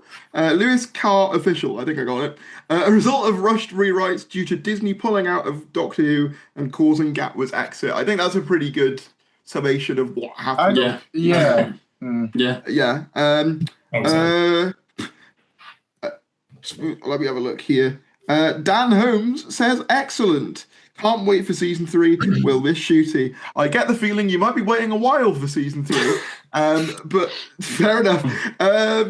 Who have we got here? Let me have a look. Crazy Melody 16. My brain is fried. Enjoyed it until the regeneration. Shooty and a new actor deserved better. And I am sort of in inclined to agree. This is why I think most people don't like this new episode, mainly just because of the ending. No, I think do. even then it has issues before I that. still think, though, with the cards they were dealt, Shooty decided to leave for his career, fair play to the man. With the cards they were dealt, I think they did the best they could with Shooty's character. Not with the overall story, but with Shooty's ending, I genuinely do like his triumphant goodbye. He sacrificed himself to save one person. All of that I think is nice. I like the reason he sacrifices himself. I just think it just feels unsatisfying to me. It does to me too. Well, and actually, sorry. I just want to bring something up. Do we think it's a bit what's the word? Damn it! I feel like it's really bad that we're already in a state where we don't know the future of this show, and Russell is making us question whether the person who just regenerated from the Doctor is even the Doctor. That kind of annoys me, and I think it's irresponsible. That's the word I was looking for. Expand. I'm intrigued. Well, I think with the fandom being in such a delicate position, we've all been worried for weeks about whether the show's going to continue, whether it's going to continue with Disney, and those in the know would have known about the 2 alternate endings. So everything's been up in the air, and then we get this regeneration where they're not even willing to call this the Doctor. At the moment, is there even a Doctor? Is that not really irresponsible for Russell to do? I would say that he has as much knowledge about the future of this show as we do. Yeah. I feel like that's why he's being vague. He has to leave his options open because, like, he doesn't know how much he can get commissioned. He doesn't know how long he could have Billy Piper. He doesn't know anything about what he is able to do until Disney tell him whether he has the money and he can make a plan with the BBC. Okay. So I think it is more responsible to keep us in the dark completely than it is to get our hopes up. Because if they announce Billy Piper as the Doctor and then we never got a series, that would be bad. I think, but I think that's another reason why I don't like the Billy Piper reveal. Because if everything falls through and for whatever reason they can't make it, because that could, I'm not saying it will, I think it probably won't be, but let's just run with the hypothetical. That is the final shot of New Who. Yeah. It's not a good note to end on. I can't lie. If that is the final shot of New Who, I kind of love it. No. Because we started, first shot is Rose, and we end with Rose. I'm more if let's say this was the end, it's quite a nice symmetry in a way. Like the Doctor takes the face of his first companion. I know it's not the technical because of the classic era, but like as an idea, if it were to end here, I wouldn't hate it. Let's say we have a 20 years wilderness era where, because there isn't one mainline Doctor, this is what I was kind of excited about with the whole fourth wall breaking thing. I started to go like really meta in theories, but like if there is a wilderness years coming up and we don't fully know who the Doctor is, it sounds waffly, but the Doctor is all of them. The Doctor is fan film Doctors, the Doctor is classic Doctors, the Doctor is New Who Doctors. Whatever Doctor you want to tell the story of, you can. The canon has so many Doctors now, it's broken open. If you want to explore Jo Martin for your Doctor Who fix in her comics or audios, you can. If you want to watch Doctor Who Echoes End out on this channel, you can. If you want to watch any... Do you know what I mean? The Doctor is an idea, and to almost break open the canon in that sense and just say, during this wilderness years, if there is to be one, anything you want to be canon is your canon. Explore different avenues of Doctor Who. I think my issue with that is that was always the case. Yeah. Like, I think my issue with that is that we didn't need the show to dedicate multiple series to making that a reality. That's the reality we all lived in for years anyway. I think my issue it's a lovely sentiment, but ultimately I don't think it should be the focal point of multiple seasons of television. I just don't. Like, I just think... Am I making any sense? I don't know whether I'm making any sense. No, I think if we were going to have another wilderness years, you should have ended it on a shot of the regeneration and then shown nothing afterwards. Yeah, this is because what I the mean. story continues. No, but this way, if he'd have left it with no face at the end, there would be no series 3.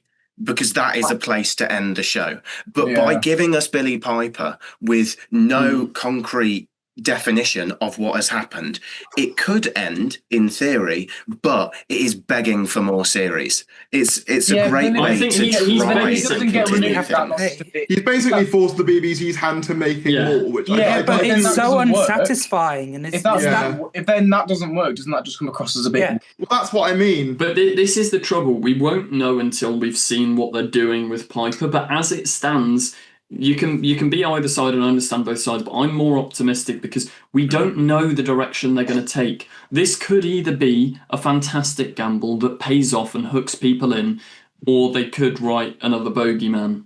Like, we will just have to wait and see. I also think, though, if they had or... done that thing of just ending on a regeneration and not showing anyone, people would have been so much more, like, it's all well and good saying in theory that would have been better. But if they had done that, people would have been so much more annoyed at not knowing the future of the show at all, because you don't know what's coming up next. You don't know who's next. They've given you nothing at that point. But whereas they've given you, like, even if it's a crumb of something, they've given you someone. But it and the does at outrage least line would be tenfold if it was just nobody there. It leaves it a lot more open than saying this is definitely going to be the actor who we may go forward with. Because what happens if they finally get the green light and then Billie Piper isn't available? What do we do then? She's on Well, just looking at her IMDb, because I checked, the only upcoming project she's already filmed. So she only has plays in the work at the moment. So I am really hoping that because she's friends with Russell, they lock her. She's already a public face of the show. She does Comic-Cons and panels all the time. I want her to be the face of Doctor Who for the next 4 years as the Doctor, at least. Also, so many series. I don't think I do want that. Projects. Like, I don't think regularly do multiple projects in one go. So I feel like even if she was doing something, it wouldn't be impossible. No. See, I disagree. I think the Doctor should be. I know this is a lot to ask of an actor, but I think the Doctor should be the Doctor while they are the Doctor. They David Tennant was only the Doctor, even when he was in another show. No, he was in Harry Potter. My point is his identity. He was also played the Doctor out of the show. He had like the specials and live appearances. Exactly. Yeah. His identity while he was in Doctor Who, even if he was in anything else, the guy from Doctor Who is in that. Whenever he was on a talk show, it was about Doctor. On QI, they did nothing but mention Doctor Who. Like Billie Piper, they need to get an actor who understands that this is asking everything of you, and they need to lock them in. I agree with that. Are you genuinely saying that if while Peter Capaldi was the Doctor, and they asked him back as Malcolm Tucker, and he went, yes, I want to be Malcolm Tucker again, you would be annoyed about him doing Malcolm Tucker interviews? I agree with Artie here. If you're playing the Doctor, I mean, it's so Shooty Gatwa has cracked me up so many times with the stuff he's had to delete. He did an advert for this, after a day of doctoring, I hit the G spot, and Russell made him take it down within 5 minutes. He was in an interview and he got told off by someone because he said, "Me and John Pertwee were the only doctors that dress like sluts." It's like, and there was also the Instagram video of it's Millie fucking Gibson's trailer, and they're all zooming in on his arse. And like, oh no! Should we read some more comments? Because I am conscious of the fact that we've only read 2. Yeah, do 2 more, then we're going to go, because I'm genuinely losing the will to live, and I think Rosanna wants to go to sleep. Fair enough. Yeah, very fair enough. Let me get a couple of good ones up. 1 second. Let's see who we've not got. Dynamic Works 2012. Shout out to 2012. Omega was wasted. Heartbroken emoji. I wanted to add that in for how they massacred my boy. So he wasn't in the episode. You are coping. So gutted Shooty has gone. It felt like a product of reshoots and rewrites. Yeah, I think I'm just gutted. I think that's my thing. I'm just gutted he's gone. I think above anything else, I really liked him. And I'm just sad that I lost a Doctor I liked so quickly. Yeah. You know? It makes me wonder what his opinion of the show is going to be after he's gone. I think... Is he going to I don't think he's going to care. Maybe I'm cynical. I think he's been good, but I think he's got what he wanted out of Doctor Who, and that's fair enough. Like, you can do it for Matt Smith did it for his career. He wasn't a Doctor Who fan, I think he was good, but I don't think he's going to be someone who cares much about the show anymore. Certainly not going to be signing up for Big Finish anytime soon. No. I think he is going to be one of those ones that is like Capaldi, who just Capaldi, he loves his time. He loved his time on it. But when he talks about it, you can tell he's like, yeah, it's not for me anymore. Which makes me wonder, with the behind the scenes stuff, was there a bit more drama behind the scenes, or was he just like, I don't think Capaldi's take on it is like I get it, but also I disagree. But it's quite sweet. He says like, back when I watched it as a kid, what made me love it was the fact that you saw this and that was it. It was gone.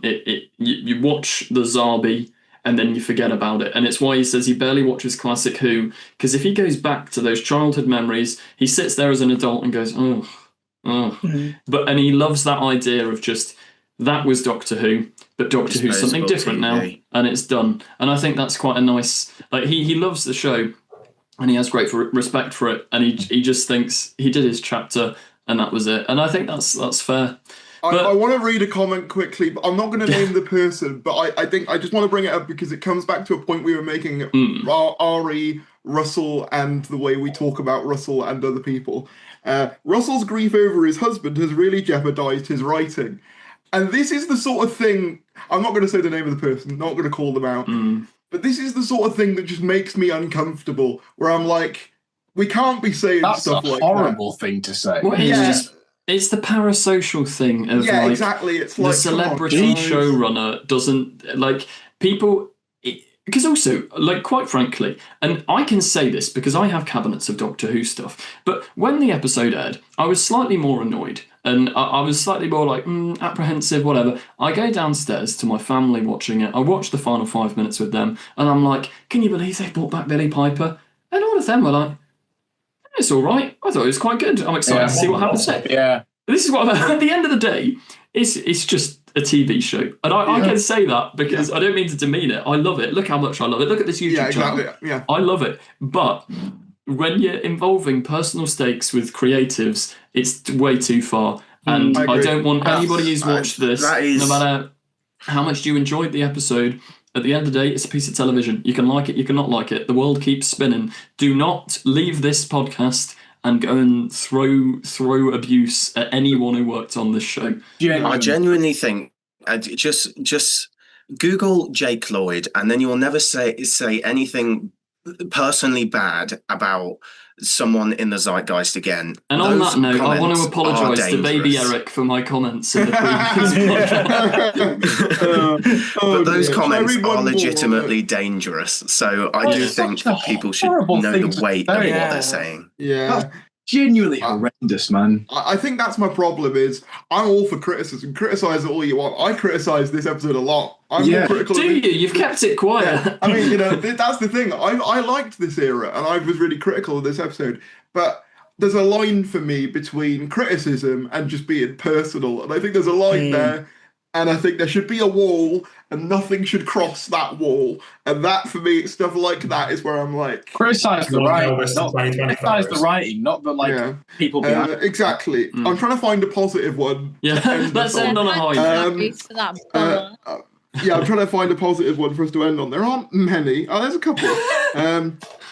Actually, here's my challenge, right? And I promise this isn't just for engagement, but please comment down below something positive. Even if you didn't like the episode, just one thing positive. What was the one thing you enjoyed? I do have one positive to say, and it was actually a really sweet moment. So Jodie Whittaker. Yes.